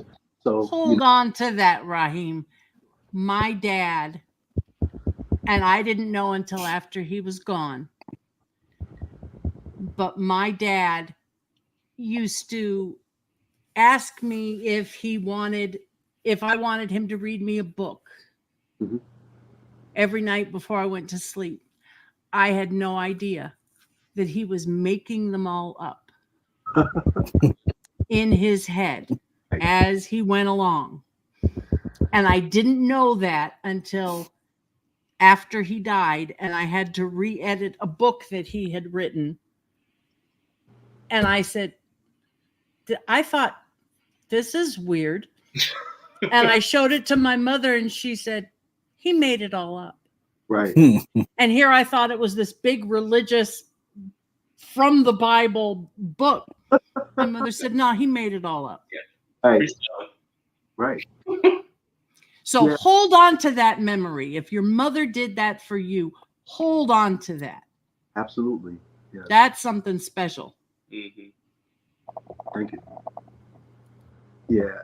So so after that battle, you know, and they asked me to be down with their group, I got down. But then my mom took my family and I on vacation for the summer. So even though I was a member of the Furious Five, the first few that were in circulation,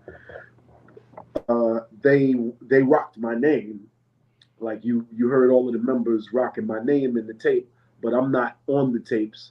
You hear people saying stuff like, Raheem in California, my man, I wish I could join you, like on the tapes. This was before any rap records were released, and my mom took us to California to visit my god brother and my god sister, and my aunt Millie, who coincidentally is the mother of the stepmother of Bill Russell.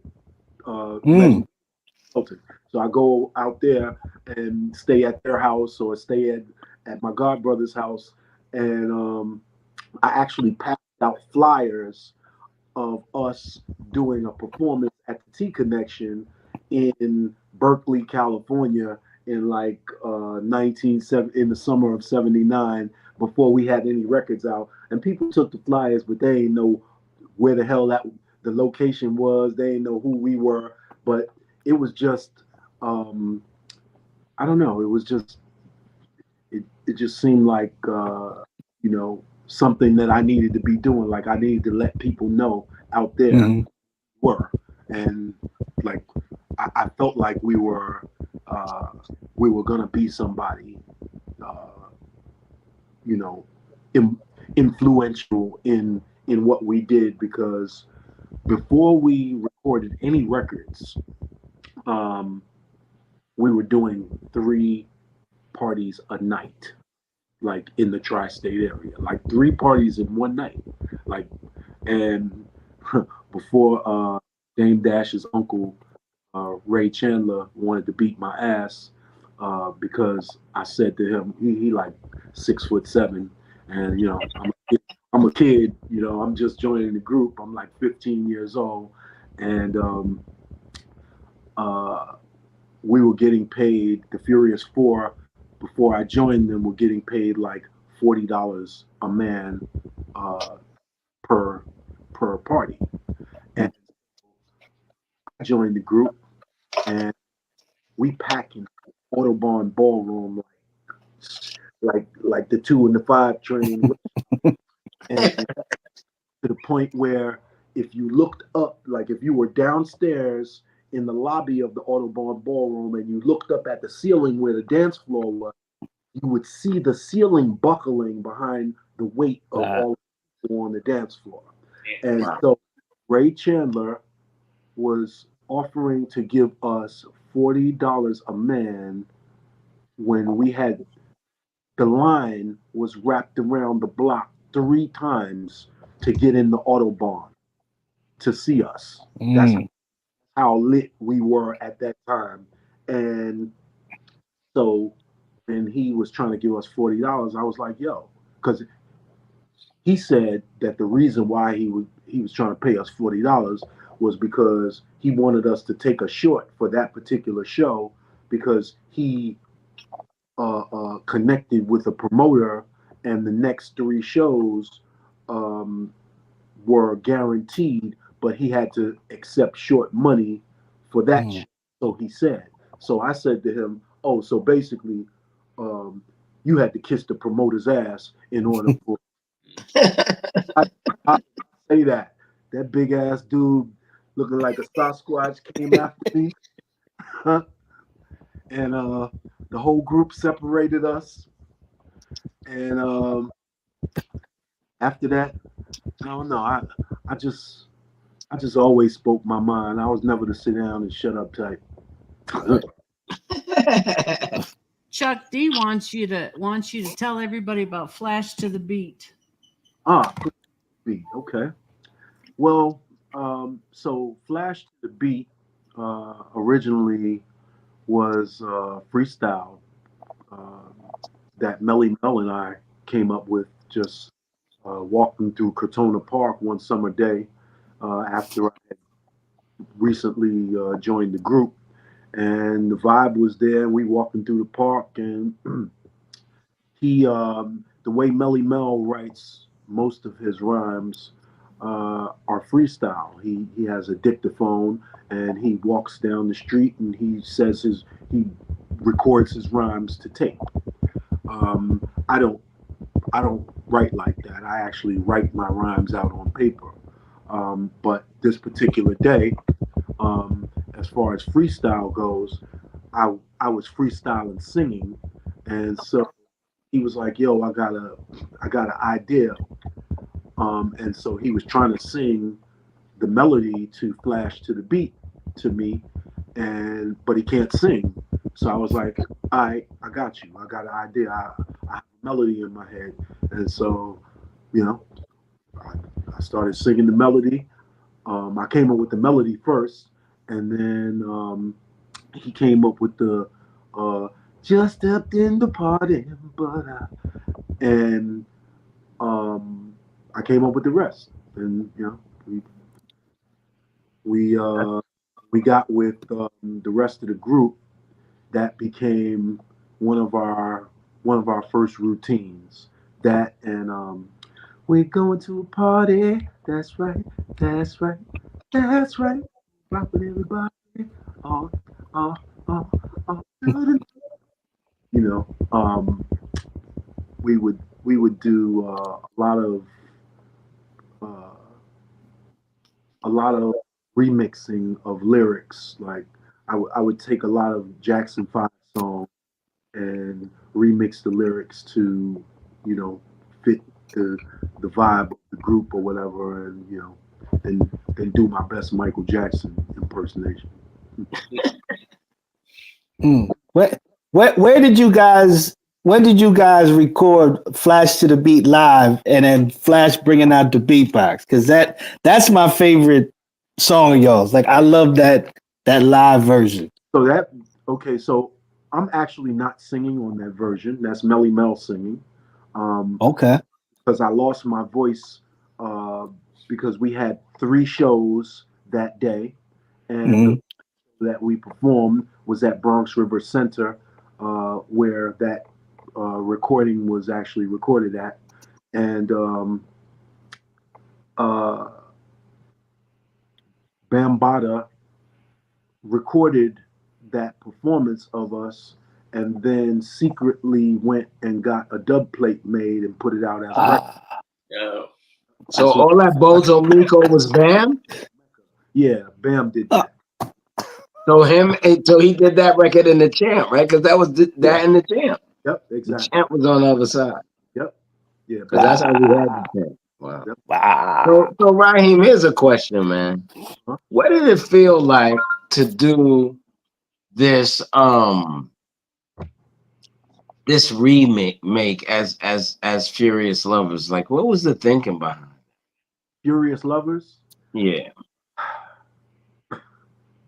So Furious Lovers, every personnel change that happened in the group Right.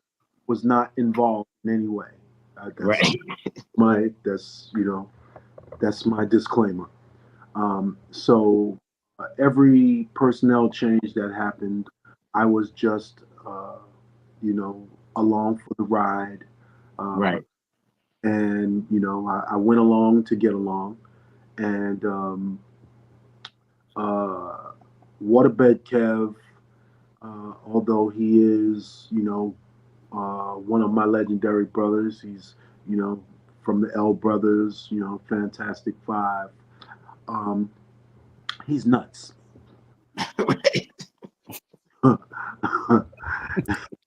And as far as his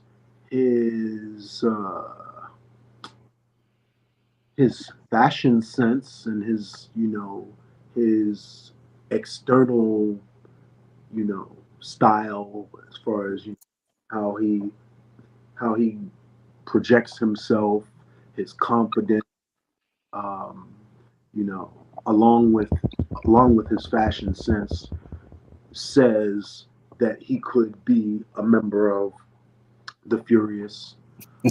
But Right. Okay,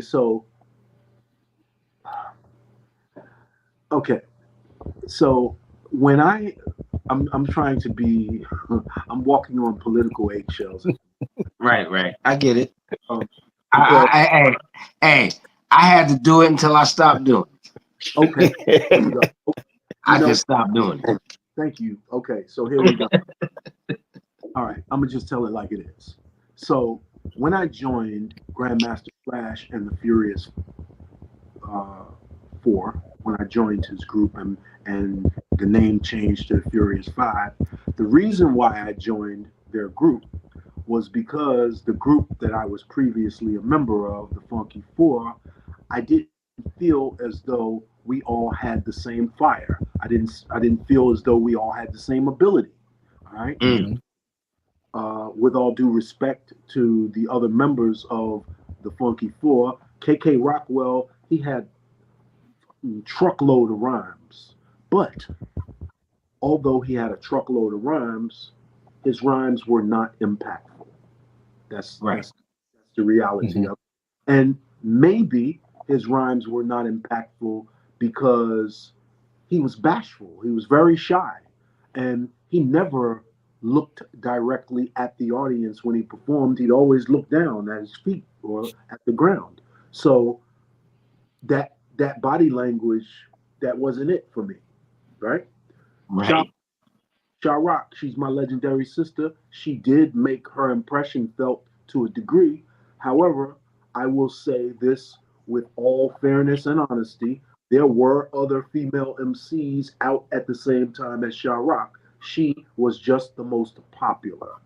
Right. Not that she was the best, the most popular. Right. She didn't really have a lot of rhymes. She didn't have a lot of rhymes, but the rhymes that she had, and she had a cute voice, and she was attractive. So that made her popularity. That made her more popular than the rest of the female MCs of that. Right. Okay. So Keith, he didn't have as many rhymes as KK Rockwell. It didn't seem as though he was as shy as KK, but he also didn't have the fire. Right. So that's why I left their group and joined Flash's group, because I thought that they all had the fire. And they all had the fire. Right. But I also thought, as MCs, I also thought that we would be closer to all being on the same level when I joined the group. But I soon found out that that wasn't the case as well. So, yeah. Yeah. They're members of Furious 5.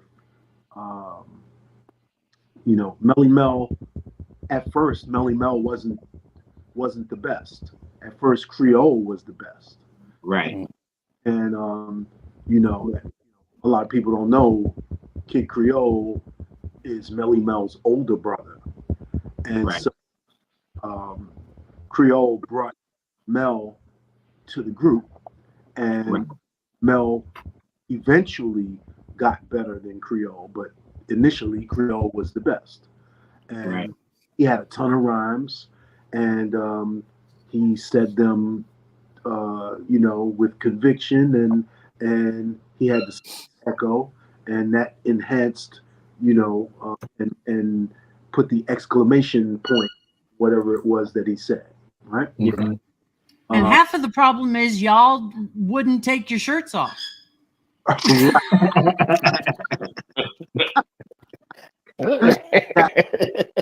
Right.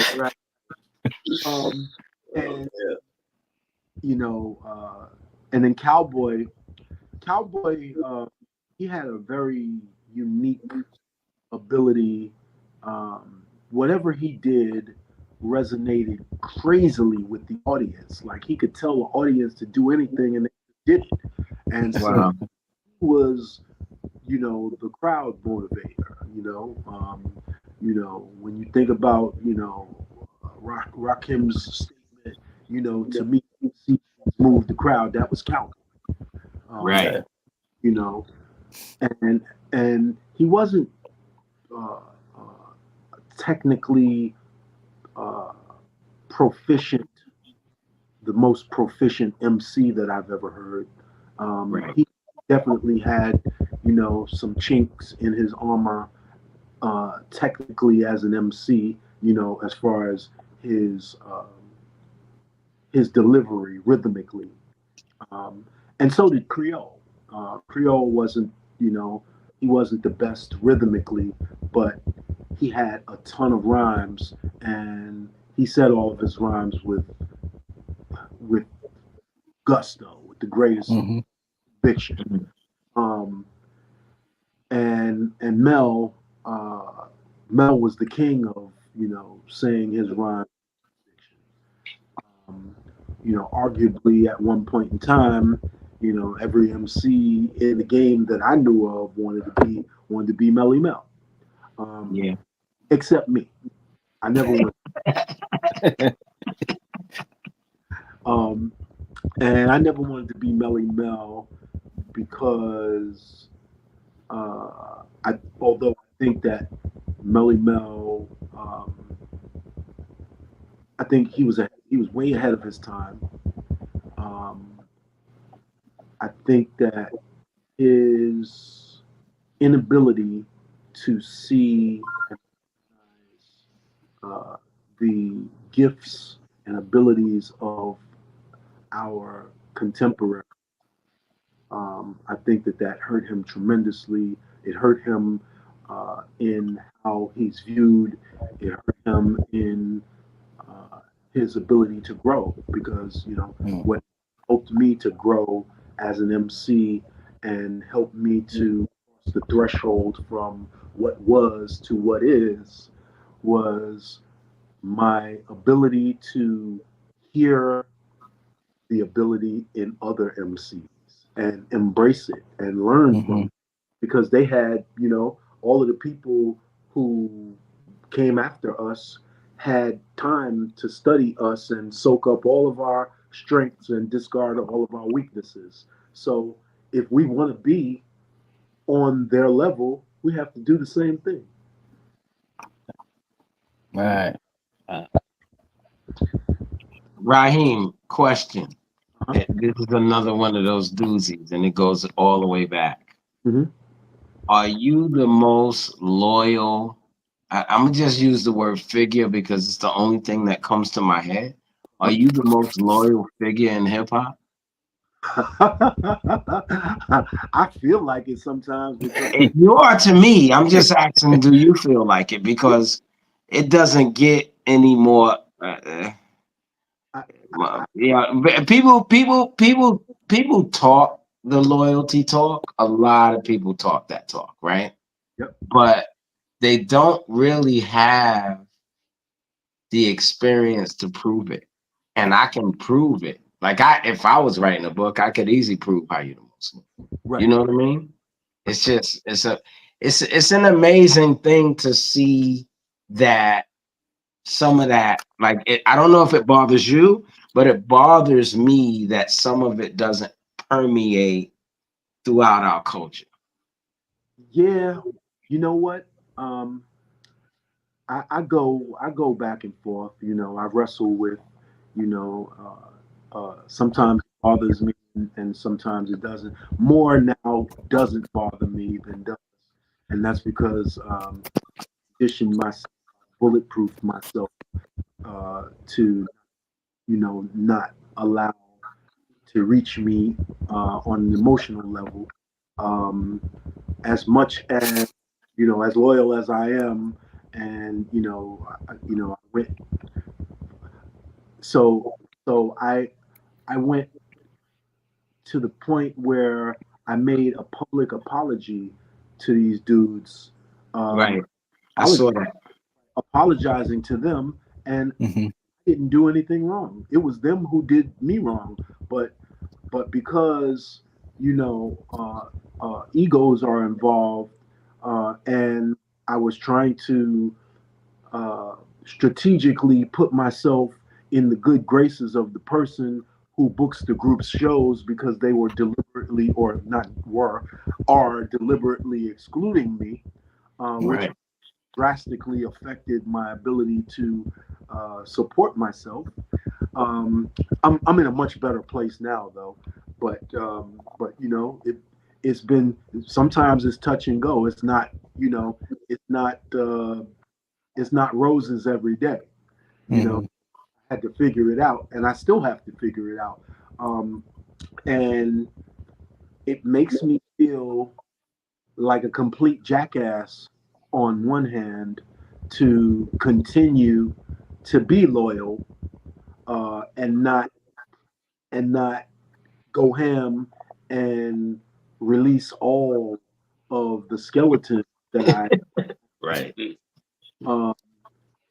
um, and I've never, you know, and I went that route before, which is the reason why I went public with my apology, because I did go public with, you know, with some of the skeletons, and you know, it was nasty for a minute, Yeah.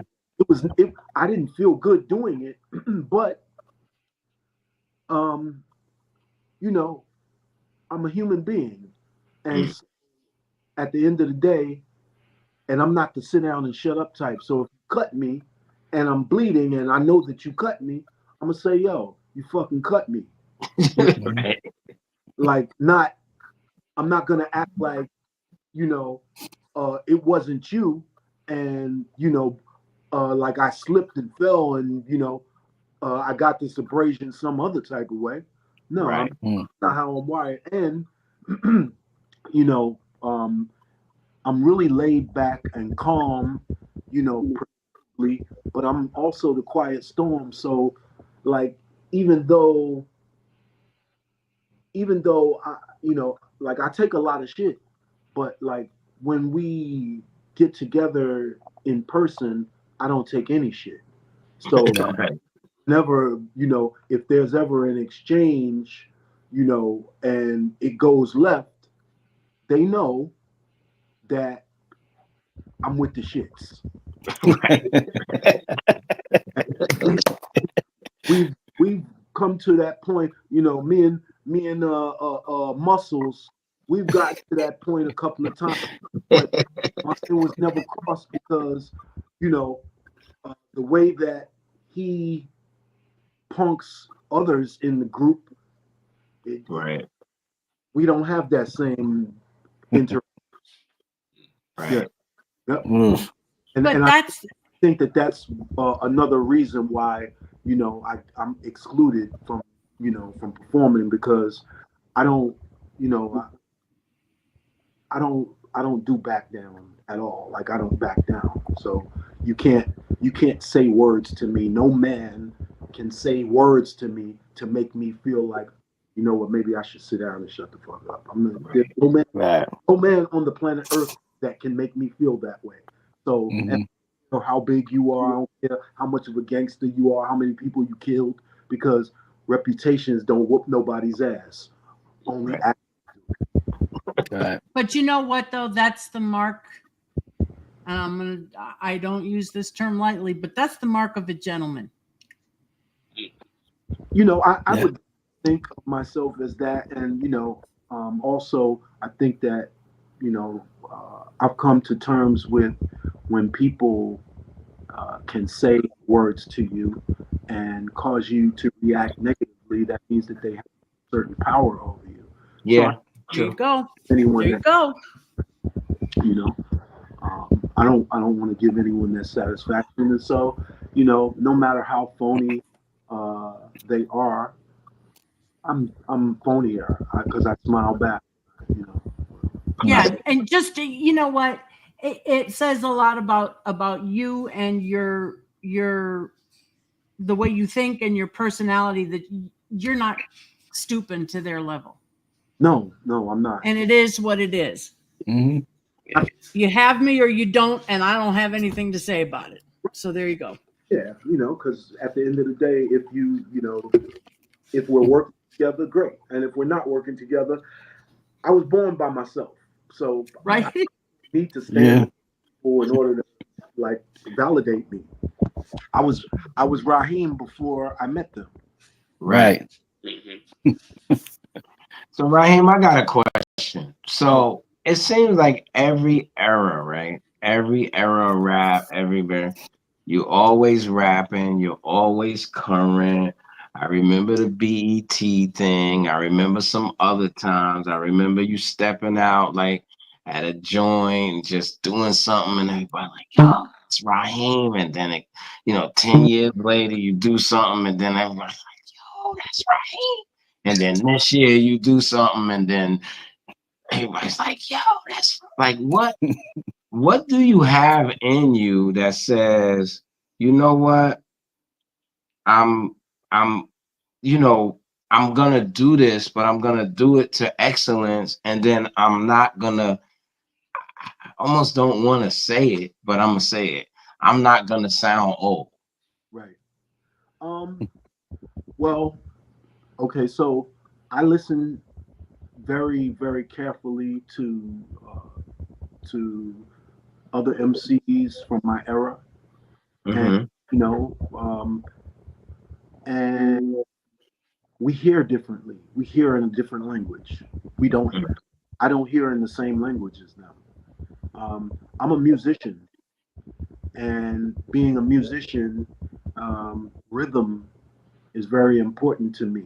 So uh, when I hear an MC spinning, the very first thing I hear is the rhythm, the flow, the cadence, and then I hear the lyrics. Lyrics are very, very important to me as well, um, but the flow and the delivery are just as important to me as the lyrical content. And for me, because I come from the first generation of MCs, which a lot of the first generation of MCs um, were influenced by radio disc jockeys or radio personalities, you know, Hank Spann and, you know, people like that. And so those MCs who were influenced by the, people like Hank Spann, like DJ Hollywood, my legendary brother, he sounds like a I radio can't fan. Yeah. that, from that time. And yes, y'all, you say, you know what I mean? Exaggerated tone of voice. And so for me, you know, coming from that era, um, and listening to that. So when I joined, so when I was down with the Funky Four, we absolutely didn't rap like that. When I got down with Flash and them, um, Melly Mel like that because Flash would periodically DJ at discos for Right. disco music. So whenever Flash would play disco music, occasionally he would take Mel with him, and Mel would be his MC, and that's the way that Mel would rap because Mel was influenced by Hollywood as well. I was Right. not.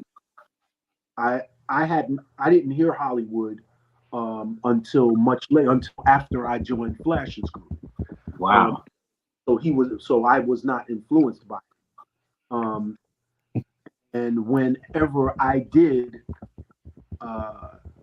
do that exaggerated disco personality's voice, I was just copying off Mel. Right, Um, but so what made me want to transcend that was the 90s. All of my favorite MCs come from the 90s, with the exception of, you know, the era of, you know, Big Daddy Kane, Rakim, that era, right? But aside from that, the MCs that taught me something after the era of Rakim and Kane and that era, the MCs that taught me something came from the 90s.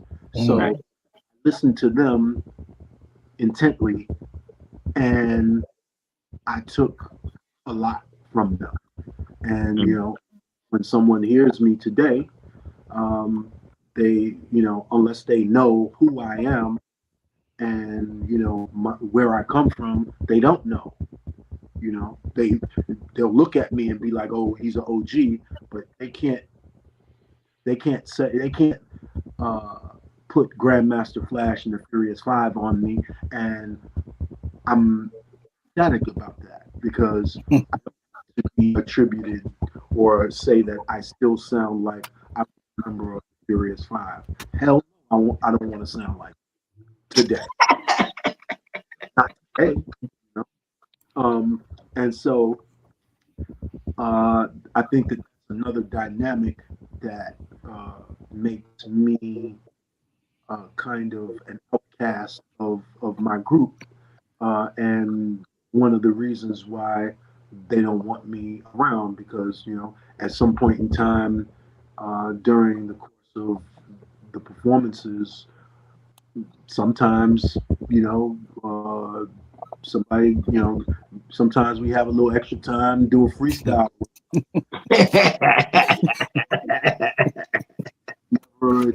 Never. Hey, I know it too often, brother. Trust when I tell you. Boy, oh boy. Part of the problem, Raheem, again, you forget to, you won't take your shirt off. So I got, you know, from 2007. 2007 was when I changed my eating habits. And so I lost about maybe 100 pounds. And I didn't go, you know, to any doctor. Or, you know, I didn't go to a gym. I did this in my living room, in a duplex apartment in the Bronx, same apartment I grew up in, and I had a jump rope, and I jump rope every day, and I ate split pea soup every single day for a year and 6 months. God. Every day, just split pea soup. And so I lost about 100 pounds. And then, you know, and I've always been pretty reserved and kind of shy about myself, about my personal self. Like, I was never the type to, you know, take my shirt off publicly or whatever. I was always chubby, so I never had a six pack until I turned 40 years old. So I never felt confident enough to take my shirt off publicly until I turned 40. But after I turned 40, all bets was off. I got my first six pack. I got my stomach tattooed, and I would take my shirt off publicly whenever I got the opportunity to go. Go ahead, bro. Completely excluded from doing performances with the group. So, Oh no! And well, but you know, Chuck said groups are never easy. Yeah, that's true. Never are. Daddy-O can attest to it. I don't know. I mean, it's You just can it's, attest it's to it. just it's just a thing, right? I mean, it's just a thing. I think with us, right? I don't know if Raheem feels this way, but I think when I'm just talking about kind of all of us as a collective, like records. I always say this, and I hate saying it, but it's true. Records are the blessing and the curse Oh, you're so because I'm not a guy who knew records in the beginning, right? I didn't rap to make records. Like I rap to rap. Like and rap was the Run DMC. I always say it's the Here We Go, whatever that record is, Live at the Funhouse line.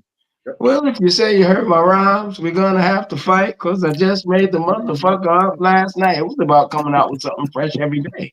Yep. If you didn't come out with something fresh, they laugh at you. right. Oh, he said that last week. Right. You know what I mean? So it was never about like records, and I almost feel like, but I know, that we couldn't be the multi-billion-dollar, or how many, whatever, millions or billions or whatever business we are, and all of that stuff without records. And I know records helped the world to know what we were doing because we were New York kids. Right. So there was no way for a kid in Kansas to know what I was doing, but the record helped. You know what I mean? Him to know who I am. You know what I mean?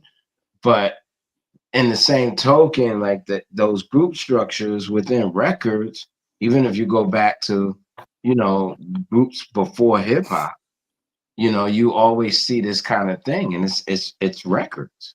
Because I don't hear those groups having those issues when they're in the garage. No, they didn't. The crazy thing is, so before records, records made us have to learn quickly how to transition from being street performers to being songwriters. Yeah. To being songwriters and understand what the formula is to writing a hit.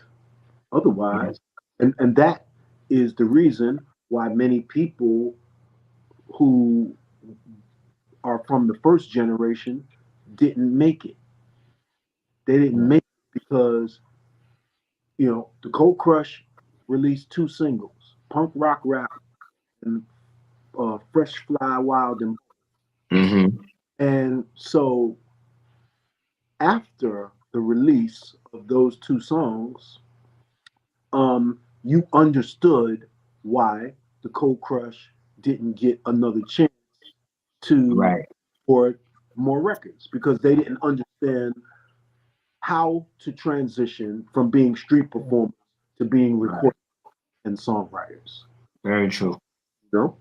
And then by the time the next wave, the next era, the next generation of MCs came along, Run DMC and them, they got it. They understood. They understood that there's a precise formula to making a hit record.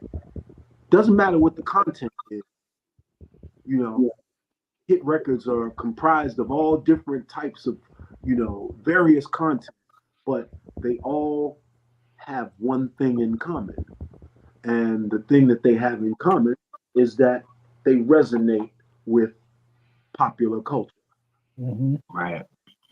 And so that was the thing that was most important to me about learning how to transition from one era to the next, because MCs from Rakim to Kane to Biggie to Jay-Z,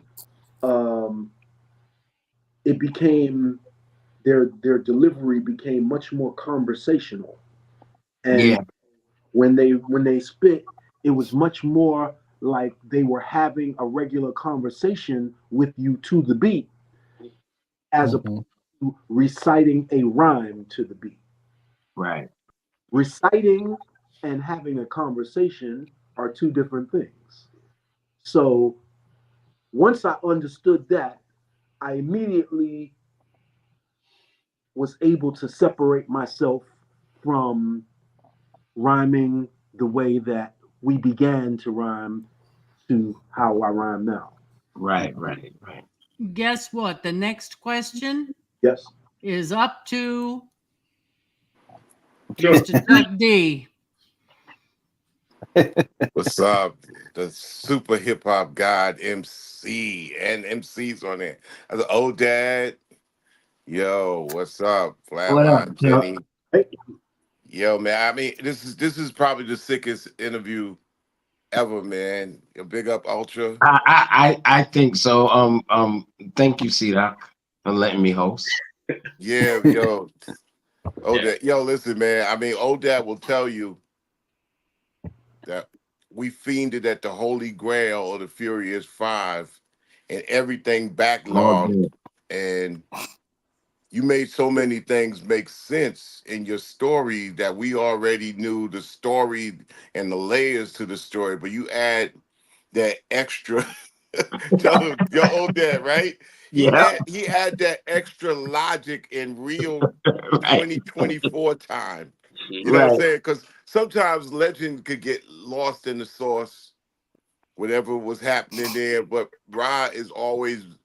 It was He like, on it. He yeah, on it's it. like this was yesterday, and Ra's Exactly. Total Recall is like Exactly. Ra's Total Recall is like this could have happened 24 hours ago, and he's talking Right. about 1977. Right. You know, it's funny that you said that. Like, so there was a period of time. Like, I don't think that there are many things that I don't remember about our come up because it was life changing. You know, anything that changes somebody's life in a positive way or negative way, they're gonna remember. You know, Right. the negative stuff, you know, they'll remember. They'll probably try to forget it, but because it affected their lives, they'll, you know, they'll remember. You know, but so the life changing circumstances happened to me two times. Mm. You know, the first life changing circumstance was being a member of the Funky Four and being chosen by Flash and them to get down with them, right? Um, so I had back and forth with my legendary sister Shah Rock about a month ago because she maintained that she, when during the battle between the Funky Four and the Furious Four, she maintains that she got on the mic before me and brought me on. And I said, I love you dearly, but you're absolutely crazy. Having you are having some amnesia. I'm hoping, but I bring me. You know, you didn't get on the mic before me, and I distinctly remember that you didn't get on the mic after me either. The Funky Four, the rest of the group didn't perform at that show. Um, to the best of my recollection, I don't recall the rest of the group performing at that show because after I got off the stage, I left. I left probably the same time Flash and them left. Mm. So I didn't know for certainty whether or not she performed, but I found out later by Lusaka that she didn't perform.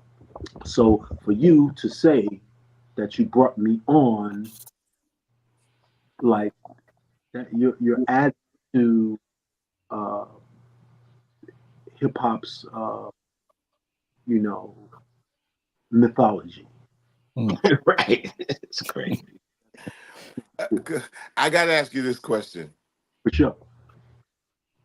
Seriously, you guys put out the first record now. Well, all right, I'm gonna give props and salute to Curtis Blow Uh huh. Yeah, because Curtis he had other tracks on his album and Blow stuff. on the It show. was Mercury, But when you guys put out the album on the message, Mhm. and then you do this record called "You Are" to Stevie Wonder. Oh, Lord. We got to figure this out, how you and Stevie somehow get together this millennium, man, or Right. something. Because have you met Stevie? And if you haven't, we got to make that happen, man. Because you made this call in 1982. I think that might be the year where 82. you gave so much props to Stevie Wonder. Yep. I'm like saying both of y'all Rock and Roll Hall of Famers. We got to Right. make this happen, man. We got to make this happen. No, I met Stevie. It was very brief. Right. It was let me see. Was it before that song? Yes, it was. Because the Message album, we didn't record the Message album until maybe 2 or 3 years after. 2 years after, maybe a year. But I know that it definitely was released a long time after the Message was a single, and it didn't help. Like the Message, the single didn't help the Message album sales at all because of the fact that the single was released so far before the actual album. But damn, I'm sorry. What was the question? Yeah, it's like you make You Are, that, like there's So there's three singing records on the album, and they're totally Raheem dominated all the way. Like She's Fresh, You Are, and Dreaming. so Dreamin' was written by myself and my homie Christopher Williams. Wow. And then he came with a record called Dreaming Later. Exactly. Wow. Yeah. You heard that, right, Ultraman? That's crazy. We used to be in a singing group together in Truman High School, and we would walk around the hallways of Truman, and we used to have all the girls follow us everywhere when we would sing. And I told Chris one day because he was like trying to mimic me, and I'm like, "Yo, bro, you shouldn't like try to copy off me because like I'm trying to be out there like right now, like you are. So like you should copy somebody style who ain't popping no more. Like I'm gonna tell you, if you copy this person's style, I'm telling you, you're gonna go straight to the bank." I said, nobody will expect a rough ass sounding Teddy Pendergrass voice coming out of your pretty ass face. I said, you are going to win. I said to him, yep. And That's a crazy fact. That's a crazy fact. I mean, you've been dropping monster jewels on this show, bro. For real. Yeah, I mean, crazy. they jetliner jewels, man. They're like, Yeah, crazy. Crazy. yeah, some I feel like I'm on a hip hop yacht. yeah. Hey, I was rushing to get to this seat. I was out, doing domestic stuff, and I was on the other end trying to tap in, text in. I think the years have added. If you looked at it as a total timeline, the years have added to those post Sugar Hill, Grandmaster Flash, Electra records, and they underrated now. I think you could look into those records and say there's some solid stuff in there that also stand the test of time. Yeah, I believe that. I mean, I think one of the things to always consider, and this is something that we do at Spit Slam just to do, is you can make videos on anything. right. You know what I mean? So I mean that's just one of the things to consider. And then the other thing I think what Chuck is saying is just just the extraction of some of the ideas and stuff, because we're kind of in an informational conundrum right now, right? Because we're in overload, it almost means that we go back to square one. It doesn't really mean we go back to square one. People still gonna have phones in their pockets. It's not gonna be dial up and all that. But in terms just content, the content cycle is so dry right now. Like you're seeing people lose their podcast. You're seeing all because the content cycle is so dry right now that's what makes some of the classic hip hop energy so strong. Like if you look at what Stand out. Common is doing with Pete Rock and how they're doing these shows and they're doing them kind of sort of like plays, right? They've got this couch they bring out and all of this kind of stuff, but they're performing this whole record and it's working. And then, I mean, not to toot my own horn, but the show that we just had Saturday, like at the Brooklyn Bowl, it's like this energy. I do think. I mean, I think people miss it, and I think it's a good time for us to make content. That's all I'm saying.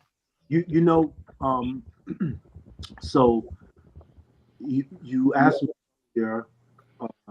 I don't remember exactly how you posed the question, but you basically you were saying, I I will, like 10 years ago, I did some stuff and people was like, yo, Raheem is whatever, you know, 5 years after he did something else and yo, Raheem, yo, Right. we need to pay attention to what he's doing. And so one of the reasons why I go in and out, go on the scene, off the scene, with my artistry is the conversation is constantly evolving in rap. And Right. so, when I started a project, because I don't write fast, and so when I started a project, the topic of conversation or the popular topic of conversation was one thing, and then um, it it took a minute for me to formulate my thoughts about that particular topic, and then when I got to a comfortable place in that conversation on that topic, conversation changed and went to something else. So that's one reason. And then the other reason is, like there's so many things externally that are happening in our everyday lives that deter me from the thought of putting out music. Because like like we're experiencing, I was on YouTube night before last, and I see Lebanon pummeling Israel with bombs. Yeah, it's crazy. Right. So in my mind, I'm like, you're gonna make a record now? What is the record gonna be about? You know what I mean? Like, are we dropping bombs in the record? What are we doing? Like, I need to have something that I feel is resonate with people because we need something now, and I don't want to just come out with just another rap record because I come from a place of classic music, and so if I fall short of that, to me, I failed. Right. No, I get it. You know I what I mean? totally get it. Yeah, I like to just put in that small disclaimer. Yeah, it was Israel dropping bombs on Lebanon, but anyway, but that yeah, but a Yeah, salute to that. Yeah. Israel started it. Yeah, yeah, man. Let me tell you, man. Every little for artists and songwriters, I encourage them to just kind of really seriously write songs. But as far as that whole thing, everything, this moment and the rest of the year and this year has been politicized and weaponized. This is why so many artists don't even want to say anything because left, right, or center, any Mhm. turn is a tripwire. So, Yeah, I so mean, I it's tell not, people but it's not impossible. keep it It's to. I know not. it's not impossible. It's not impossible. It's definitely not. I think it's definitely not impossible, and I think that one of the challenges for songwriters, and I mean, I'm just saying songwriters. You know, we rap songwriters, but one of the challenges for songwriters is that pocket, right? And the Right, only reason I know that all too well is because I made Africa, and that right, was a pocket, and it was right, like, do I do it or do I not? And Right. it was weird because it was Danny Schechter, God bless the dead, that told us. You know, I go to his house and he plays these videos for me of this necklacing that's going on in South Africa, and these kids are putting these tires on people's necks with gasoline in them and lighting them up, and people are dying all over the street and stuff. And he turns the tape off and he looks at me and says, "Daddy-o, why you not making records about this? Ain't that what rap is right, about?" right, right, Mm. right. The Well, fuck? I once, just speaking small on it. That's when artists or people in songs and also films had the biggest voice. Now Right. there's a trillion voices out there, Yeah, and they it's a all lot. talking at the same time, Yeah, it's and they true. trying to deaden the beauty. There's a beauty like when Odad spits. There's a beauty when Raheem spits and sing, and everybody's everywhere else instead of the beauty of the work that's in the art form. But we saw that coming when Yeah, people tried to say the easy route, this is the star we want y'all to follow. yeah, And it ends up being hollow. Where I remember very clearly hearing Daddy O, hearing Raheem I hearing Grandmaster Flash and the Furious Five. And number one thing in my head is, how the hell are they doing that? right. Me I too. was like, how Me too. I could not even understand like the mag. I'm like, how did they make it five MC sound like one? And I like when Freedom came out, I said, this is the perfect record of all time. I don't care if it's 2035. Right. Right. Yeah, I mean, it's you know, it's funny because I think I said this earlier, a couple of weeks ago, that I was like on YouTube and I wanted to like hear some. I did a Sugar Hill one too, but I wanted to hear some Enjoy records. I found some guy who had a mix and it was like 28 minutes, but it was just like, you know, throwing Enjoy records together. And I'm listening to the Enjoy records and I'm listening to a couple of the vocal and I'm saying, you know what? It never really got any better than this. Like I'm listening to the vocals and I'm Right. like, it never got better than this. No disrespect to us. No disrespect to Future. No disrespect to Finesse. Two times. Shout out Glorilla. Got an album coming out this week. But it never got better than that. Right. Not sonically, like not the way that it sounds. Not Right. the way rhymes sound, the way you can hear rhymes, the way Right. even when I play it for some people like that's in my age group now, and I play, and it's like, wow, this is from I can understand everything they're saying. That's the first thing they say. That's the first thing they say. Yeah. Well, let me throw my daddy a disclaimer, right? I had to explain this to people before. People talk about mumble rap, right? You know, there's no such thing as mumble rap, right? Mm-hmm. It's just the way niggas in Atlanta talk. That's all. That's it. That's it. I, I mean, if you're, it's a colloquialism. You know, Yep. you have to be in that region to understand what they're saying. If you don't come from there and you're not Right. Mhm. hearing them speak, you probably won't understand them. Yep. It probably sound to you like they're mumbling. It's Yeah, like going to New Orleans Yeah. exactly. and hearing a bunch of Creole people. Exactly. Yep.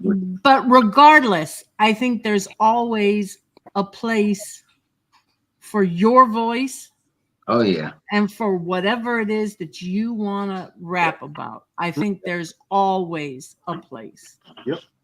You just gotta prove to everybody why the hell you're still here. Right. And Raheem, I told you this before, and I tell you again, my brother, you got a home in Spitzland. Well, I am, constructing some material, and when I get in a comfortable place with where I am with it, then I will give it to y'all. You know. Thank you, sir. We be waiting. You know, Chuck got on my case. What was the bottom of 2016? Chuck got on my case. He said, "Daddy, I want to put the." How you say? I want to put it on your Don't Stop and you Don't Stop on Friday, and I'm having on iTunes on Monday. And for the first time in my life, I didn't say anything. I said, "Okay." I said, "What about the video?" He said, "Daddy, it's digital. We can do videos anytime." Right. That's true. I went on a mission. Daddy-O makes Yo, records like I went on a mission after that. Yo, I was letting these dudes the other day when we was on the way to the show. Had this new joint I'm putting together. Well, I guess the album's finished, but it's called East New York Stories. They was like, "Yo, where are you recording this at?" I said, "In hotel rooms." Where you think I'm recording this shit? It sounds so good. Fuck. I can't Like believe I it, could man. do anything I want to do, right? Like the video I got out right now, I shot in a hotel room. See, With a green screen from Five Below. I don't know. I don't see how you can make so many records. And they're all glass, all ratings of 9 and 10. Yeah. And he just, it's like I'm expecting because I curate. I've been doing the show every week. Flatline to tell you, he's my producer and manager. 15 years in a row. I get them all, man, every week, man. And you hear filler quite a bit, but you bring filler up by people that put things out, man. 15 Right. years in a row every week, man. Everything that Daddy-O touches sound like this could be the single. right. Right. Yeah. You know, when I was writing for the Get Down, the motivation was there for me. I've never been a fast writer, but when I worked for the Get Down, they was paying me $20,000 a verse. Ooh. I That's was nice. finishing my verse train on my way to the studio. That was a blessing, man. That Yeah. was a blessing. And you know what? With all these shows coming out and being streamed, films, movies, TV shows, there's got to be, work for yourself, Daddy-O, and people down the line because the films ain't stopping. And the Right. No, they Hulus and the not. Tubies, and they seem to be like going like more and more shows. And I just binge watched the show that just got put on Netflix that I'm finding out that was on Fox 15 years ago. Wow. And we watching it in the crib like Prison Break. We watching it like it came out last week. Like And it like, just this came came out in out. 2004. And I'm binge watching like 70 episodes of this, man. I'm hitting up Michael Rappaport like, yo, this shit is dope, man. And he's like on a 20-year delay, dude. So there's work out there for those that have the skill set level and then the opportunity and things that continue to knock down barriers. And we keep toiling away, like with Flatline, Jenny, C-Doc, man,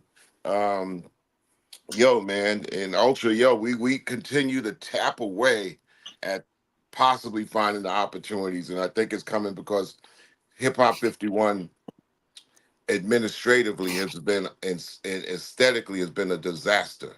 Right. Yeah. It's been a disaster. Yeah. But as Rome is falling, chunks are coming to people that are able to move them out of the way and find that opportunity. I mean, we saw an industry, Ra, that you coming in really, you signed. I always didn't feel bad about my contract because I always used to say, and I used to tell Daddy-O this, I said, well, I ain't got a Melly Mel Raheem contract. So, I know it's a piece of S, but you know what? I don't have their contract. You damn sure didn't, bro. You signed the first contracts in this monster of a mess. Right. Yeah. So it all owes you Right. and your brethren. We all got to figure out a way to make sure that this is rectified. And when you see that you don't feel, we don't gloat on any misfortune by any of us, because Right. especially if you have an understanding of what this thing is about. But they gave all the money to 3 to 4 to 5 people, all of them. Yep. And when those guys turn around, the biggest question that you would, all right, if they gave you all the money and you're bragging about all the money, then how many millionaires have you made? Right. And when nobody says anything, you're like, well, damn, ain't you worth 300? Ain't you worth $2 billion? Well, if I'm worth $1 billion, that means my bragging point is that I made at least 200 millionaires. At least 200. At least 200. Right. It's at least 200. If I'm worth $1 billion, like I'm worth $1 billion, but at the same time I put 200 millionaires out there. Exactly. Whoa. But I don't hear one person coming along and Me say, either. you know what, they worth $1 billion, but I'm a millionaire because of that. There's a few out there, but that's where the music business had a chance on hip hop I agree. for us to have administration, artistry, songwriting, all this. We didn't have the leadership in all those areas. Nope. And so I feel I'm speaking for myself. And also like Flatline and Ultra and Jenny, dedicated in our mission that this is retribution here, man. Right. It's retribution. And then Dad figures it out. We try to figure it out. But we also got members in our own unit that we want to say, yeah, it's not me, but this thing is there for you. Yeah. You could go get that, and I feel good for you to go get that. And I'll point to the right. I can't touch that because it ain't mine, but you go get that. And for a while, that just wasn't part of the vernacular because everybody was scrambling. And when you have somebody at the top, cool, you're at the top. You're not letting anybody know about what this industry is. However, we've been hearing you brag about money and the money you've got for 25 years now. Right. There got to be at least 100 people that come out of you and say, you know what? Dog is the greatest of all time, man, because I'm a millionaire because that dude's a billionaire because of him. And the only person I kind of heard a little of that, and I owe a little bit to, is Russell. Right. Because I know at least people that came out of Russell that did things. Right. That was it. I don't know anybody. I mean, I'm talking about Leor comes out of Russell, Curtis Blow. Yeah, a lot of people come out of Russell. I mean, you know what I'm saying? I mean, a lot of cats came out of Russell, and then he got caught up with his thing. But I know that for a fact. I can't find anybody else, man, that's talked about that. Because look, we poor righteous teachers, we songwriters, we artists, we musicians. We got expenses, and then if we make 10, hopefully we can make 2 over. That the 8 is expenses and stuff like that, and then we got to figure it out. But the cats that stayed in New York and LA and just went from building to building, and I know that you guys have worked in corporate companies or MCA. I know, Rod, you dealt with MCA. Old Dad's worked with MCA and other companies. We've seen people just do the 1 to 2 city thing, get all the income, and not really build this thing right. Right. Yes. So we owe that to you, Rod, and so many others, and that's why we're going to keep toiling away. We don't want to be poor righteous teachers like this. This serves no income for us. I mean, I feel a little bashful. I look at Jenny, I look at Ultra, C-Dot, Flatline. Every week, Flatline has been there for 15 years, man. That's dope. If I could figure out how, Flatline, boom, this is for you. And you hear stories about, oh yeah, this person over there, and they gave them a Rolls Royce. I'm like, wow, they gave somebody a Rolls Royce just on, yeah, that's my boy. Did you hear what? So these stories get out there in the public, and administrations had the best chance. We owe that. We owe that to you, Ra. And I'm proud to say I come up out of the route that you put down. You signed those contracts that didn't. I mean, they just could have stopped it at the end, man. You signed the cons, and I always used to feel like damn, you know, my contract's a piece of shit, but damn, I gotta look behind it. I know that Mel and Rod and even Joey and Run DMC and Jay, Right, yo, man, you know, I'm like, wow, mine is better than theirs, and mine is whack. right. That's crazy. So we owe something to that. I owe something to that. We owe something, even if it doesn't show any income. And today, the record industry collapsed for the last 20 years. Because I tell people all the time, I'm like, if you don't think it has collector, I remember coming from a time where people bought 10 albums a month. Right. Oh yeah. Right? You ask anybody today. Yep. You know, yo, so when's the last album you bought? I'm not talking about what you subscribe to, your subscription, streaming, and all that. Right. What last time album that you bought that you can show me on the phone that you purchased, or better yet, that you have in your hand and show me? And Right. then when people tell me none, I said, yeah. And there's a billion people just like you. Yeah. And we got to figure out how we make these things work. Well, Yeah. I think the year had a weird air of selfishness to it. Maybe it's more than this year, but I think the year had a weird air, and I've been saying this to people constantly, that they underestimate the value of a team. oh, And I said people just underestimate the value of a team. They just underestimate the value of a team. They're being sold. I don't know who is selling it, but they're being sold like this weird dream of you can do it all by yourself, and it's just it's totally not true. I mean, you know, I've never believed that. I remember, I'll never forget when I was first coming out, Chuck Chill Out came to me and said, yo, Daddy, yo, man, why don't you just leave Stetsasonic? It could just be me and you, man. We could just I said, nah, Chuck, I can't. With my crew, I'll never sever. Nigga went out and got Cool Chip. yo, Flash did Nigga went out and got Cool Chip. Flash came and said the same thing to me. Wow. That's crazy. Yep. That's crazy, man. But you Yeah, I was was thinking about that earlier. I said, yo, I was thinking about that. Yo, Chuck. I was thinking about that earlier. I was like, man, I wonder if I could convince Raheem and Flash to do a record together. You know, what you know, wasn't you like, listen, the second rendition, like Electra Records, you was like Grandmaster Flash's main MC to come over to you and he Rio, was. right? Yeah. So Flash and I were going to make a record at one point, but Flash tried to treat me like Sylvia treated us. Wow. He want to give me any publishing. He wanted to keep all my writers. I'm like, yo, Flash, how you sound, bro? We came from the exact same place. You can't do that to me. I'm not gonna let you do that. Yeah. And so that's the reason why we never worked together again. Wow. Can you tell me about the other MCs in the Electra years? Have you seen any of them? The Electra years, Tommy Gunn and those guys? Yeah, the only one who was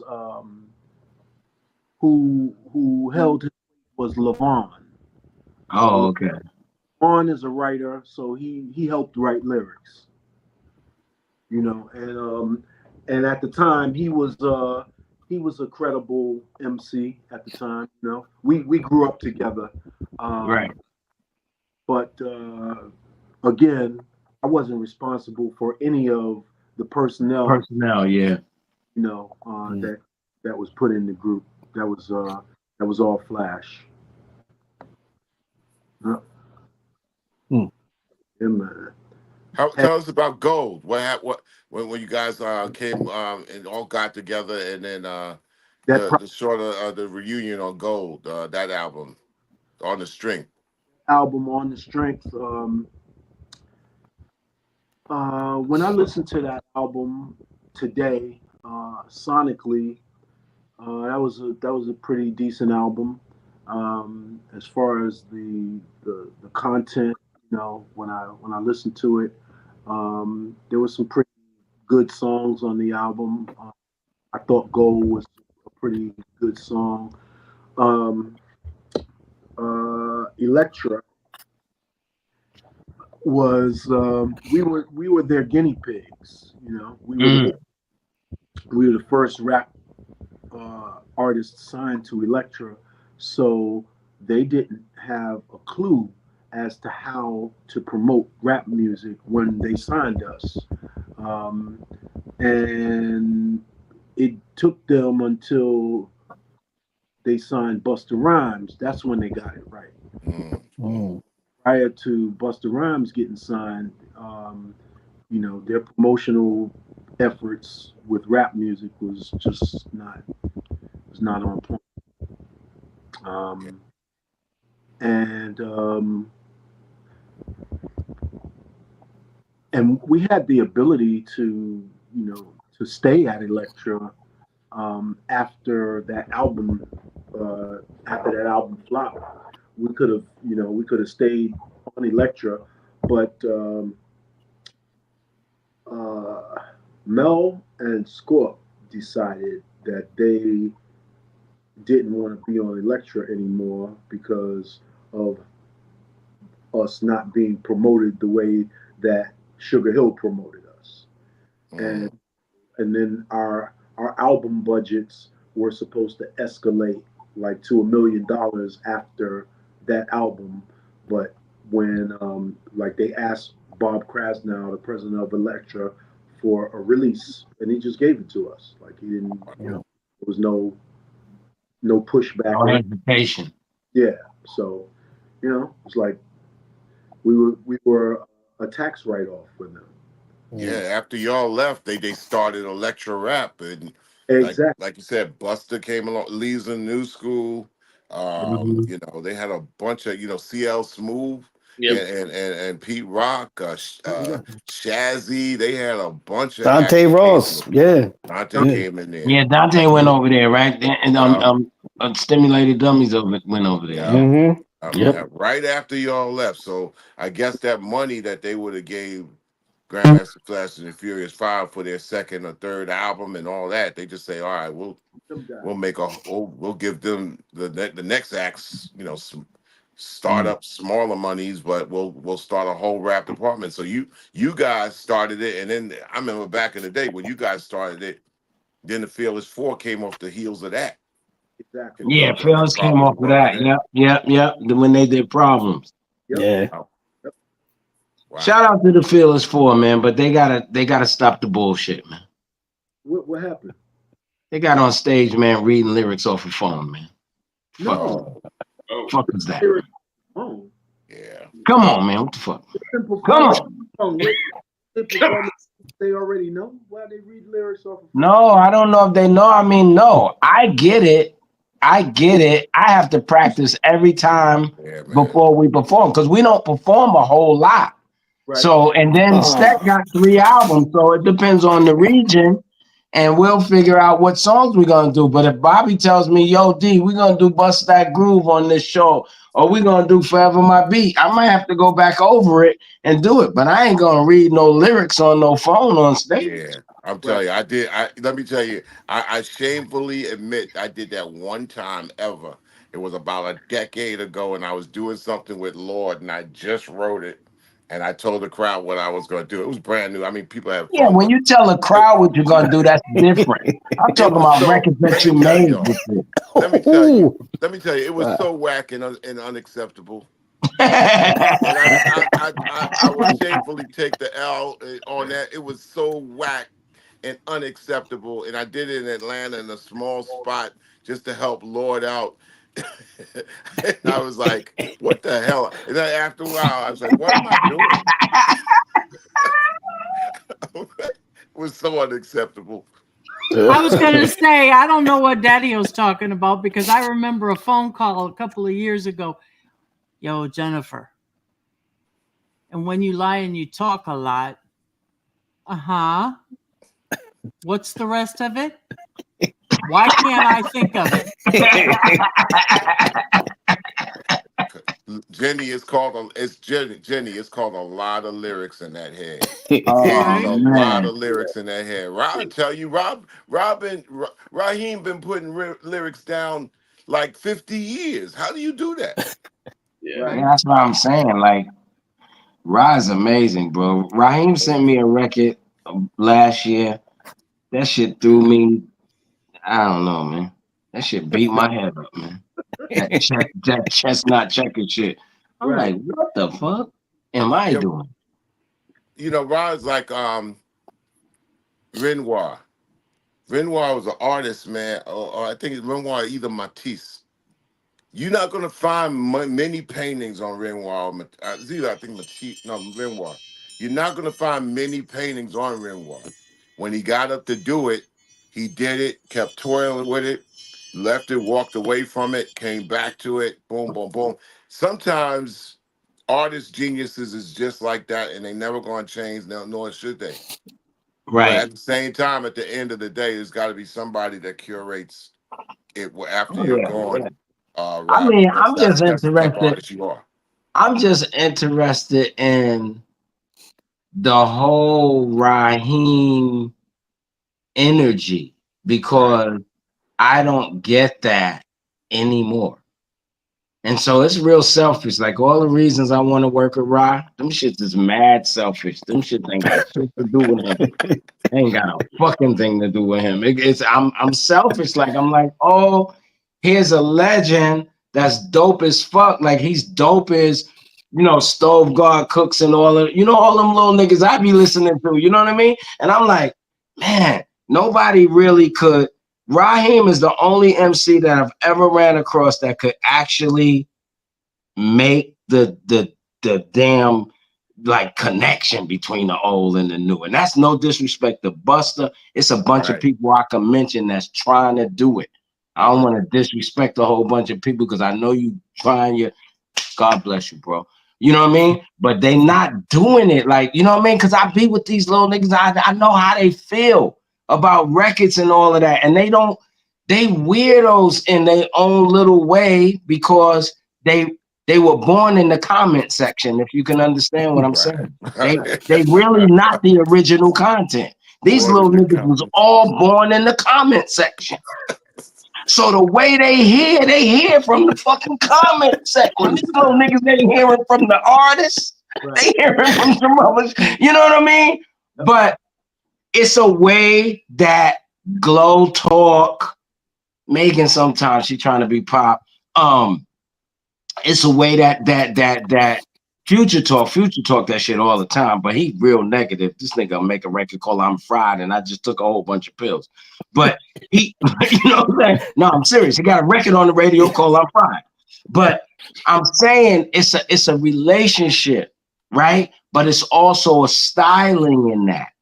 Raheem is the only one that I could make a record on Raheem and Future. You wouldn't feel no way about the shit. You know what I mean? I agree with a you. record with Future and Daddy would be a little difficult.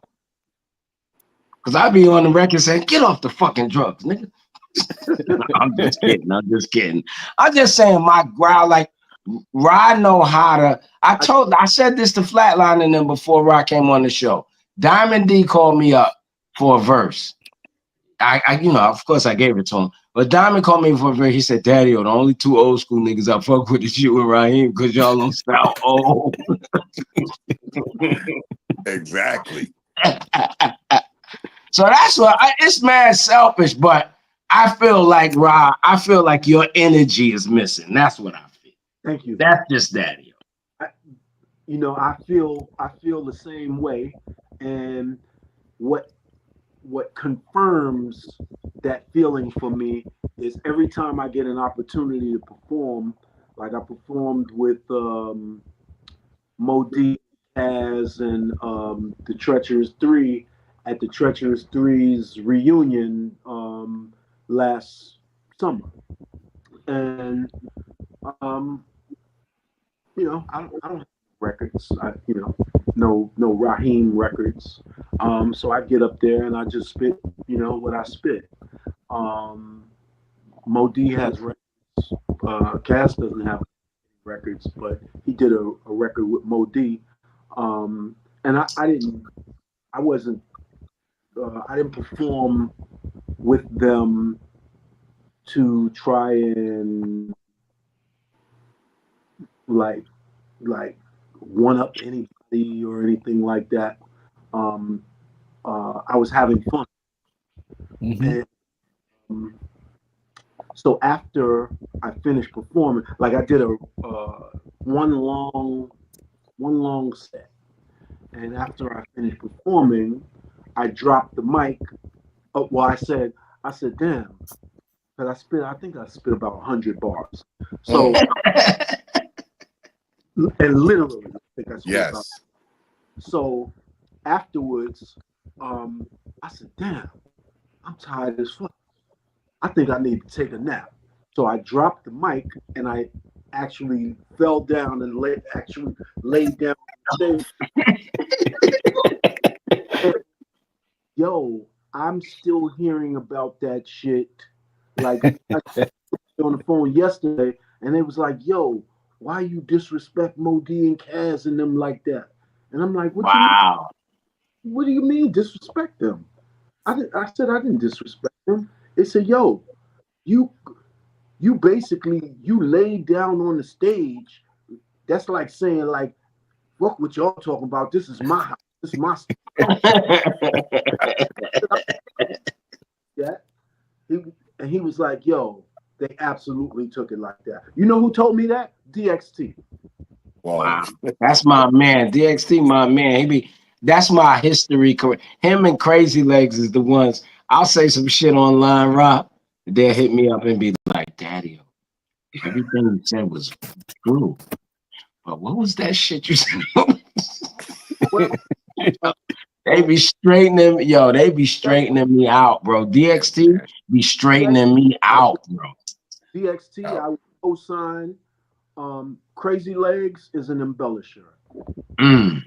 yeah. He, Crazy Legs, Crazy Legs advocates for um, buttocks. Mm. Yeah, yeah, and you know what? I'm not going to go into that on this. Oh no, I mean, you know me, You know, I got in trouble. I went viral talking about Bam. I went viral talking about Melly Mel. First time I went viral talking about Melly Mel. yeah, like the Zulu Nation. They they they pretty much said to me like, um, they'll get at me or whatever, and I'm like, bruh, like, okay, in the '70s, maybe, Right. in Yeah. the Uh, maybe, Yeah. I remember the time. I think me and I was doing something. It was in Brooklyn for Zulu, and I saw Ra there because Ra was, there paying his dues to the Zulu Nation, right, and vice versa. And he saw this jacket I had, this Rock and Roll Hall of Fame jacket. I wasn't in it or nothing. I just bought it. right, And Rod looked at it. He said, "Yo, where you get that jacket from?" I said, "I bought it out there."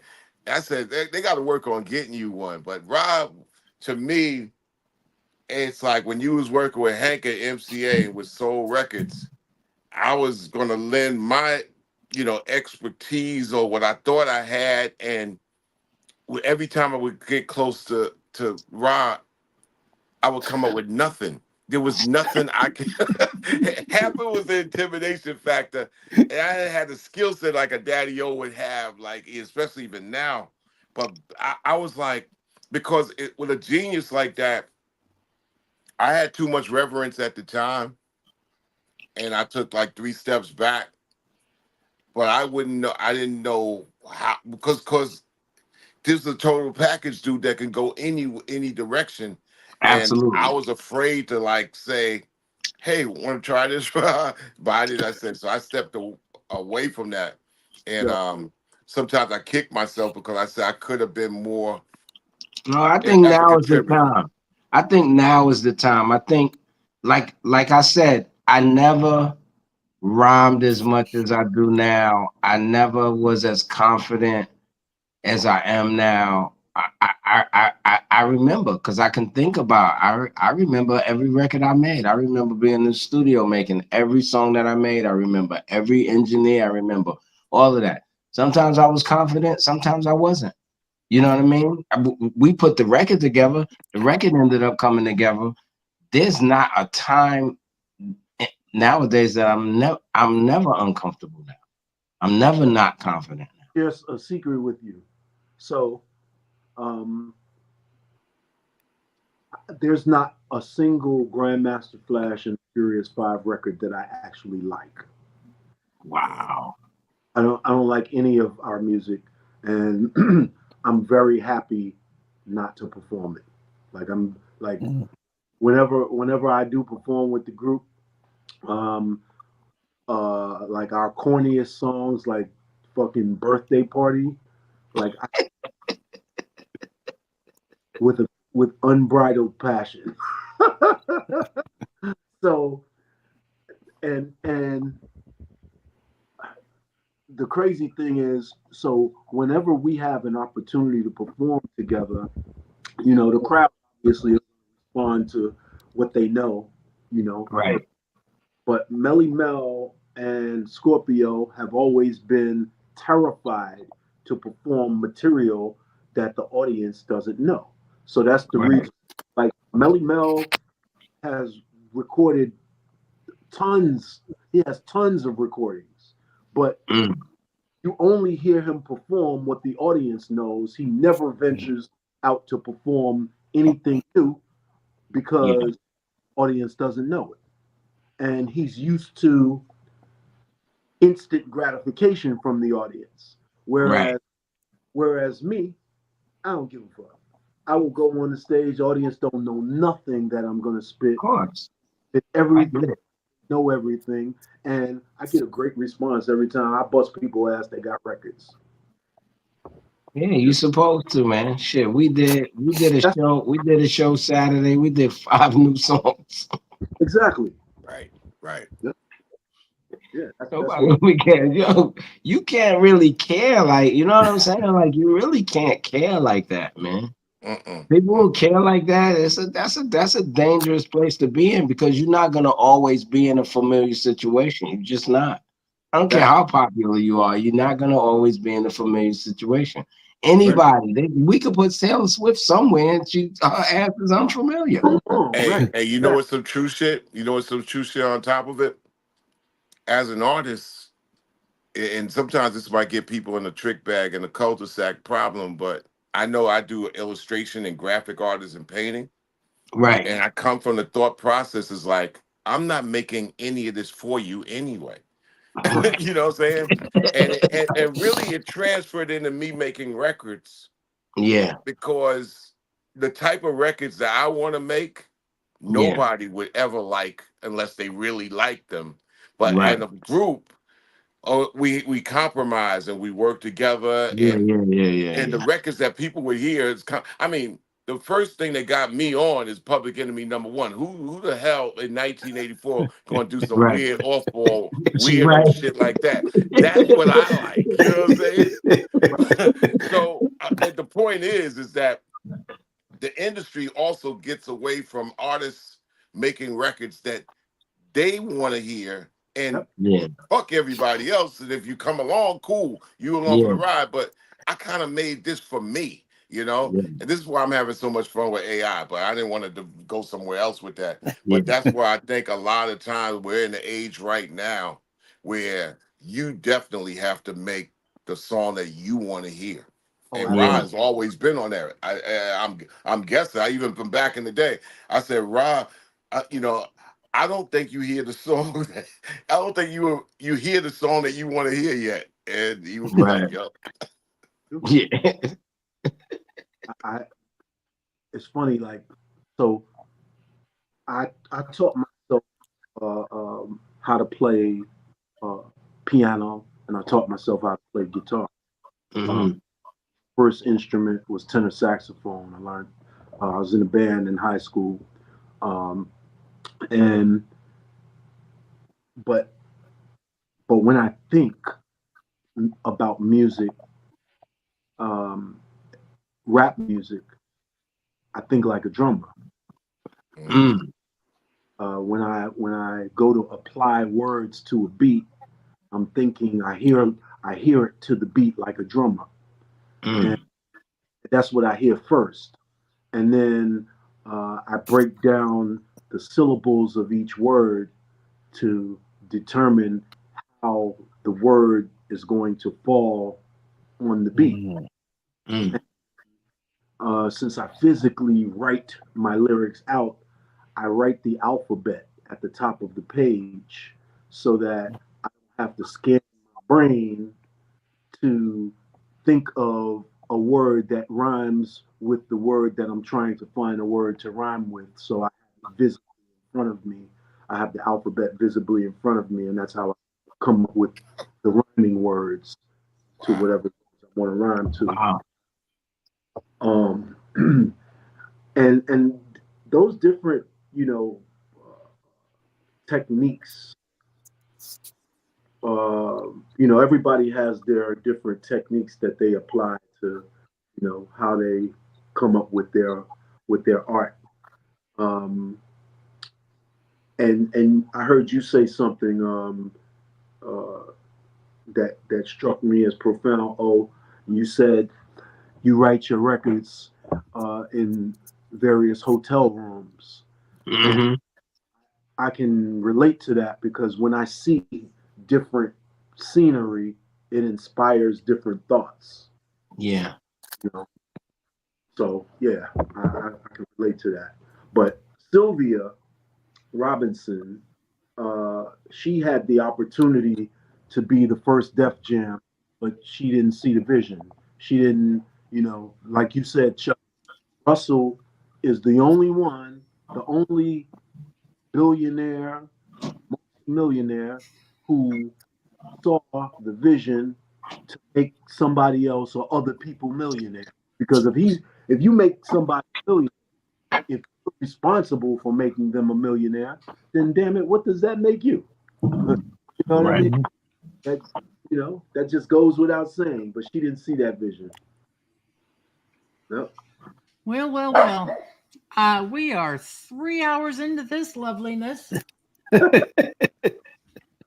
Hey. And Raheem, you are more than welcome to part 2. Anytime. Whenever your little heart desires. Yeah, just let me know. When you want me back, I'll come back anytime. Tell everybody how they can find you. At the Raheem RAHEM.official, and that's on Instagram. Or you can email me, Raheem RAHIEM music@gmail.com. Hey, he wrote it out for you. There you go. There you go. Thank you. It has been absolutely lovely. We love you, brother. We love you. We love you. We love you. Thank you, man. Thank you. Chuck, Daddy-O, all of you. Thank you. And I think we're calling it a night, aren't we? Yeah. Let's do that. All right. Yes, it was. Definitely was. Masterclass. Yes, sir. Thank you. Everybody like, subscribe, follow. You know the deal. Check out Flatline and Mr. Chuck, Hip Hop Gods Radio. Yep. Go subscribe. Go download. Bring the noise, please. I felt, hey Jenny, I felt a little queasy about retweeting or reposting show 666. Yeah, what the hell? Hip Hop God Show 666 is out now. Show 666. It's out there. Show 666 in actuality is number 9. Because show 666 is 18 and 18 is 9. Thank you for the mathematics. Thank you, sir. So we all right. We all right. There you go. Yes, sir. Good night, everybody. Peace. See y'all later next Tuesday. Salute. Salute.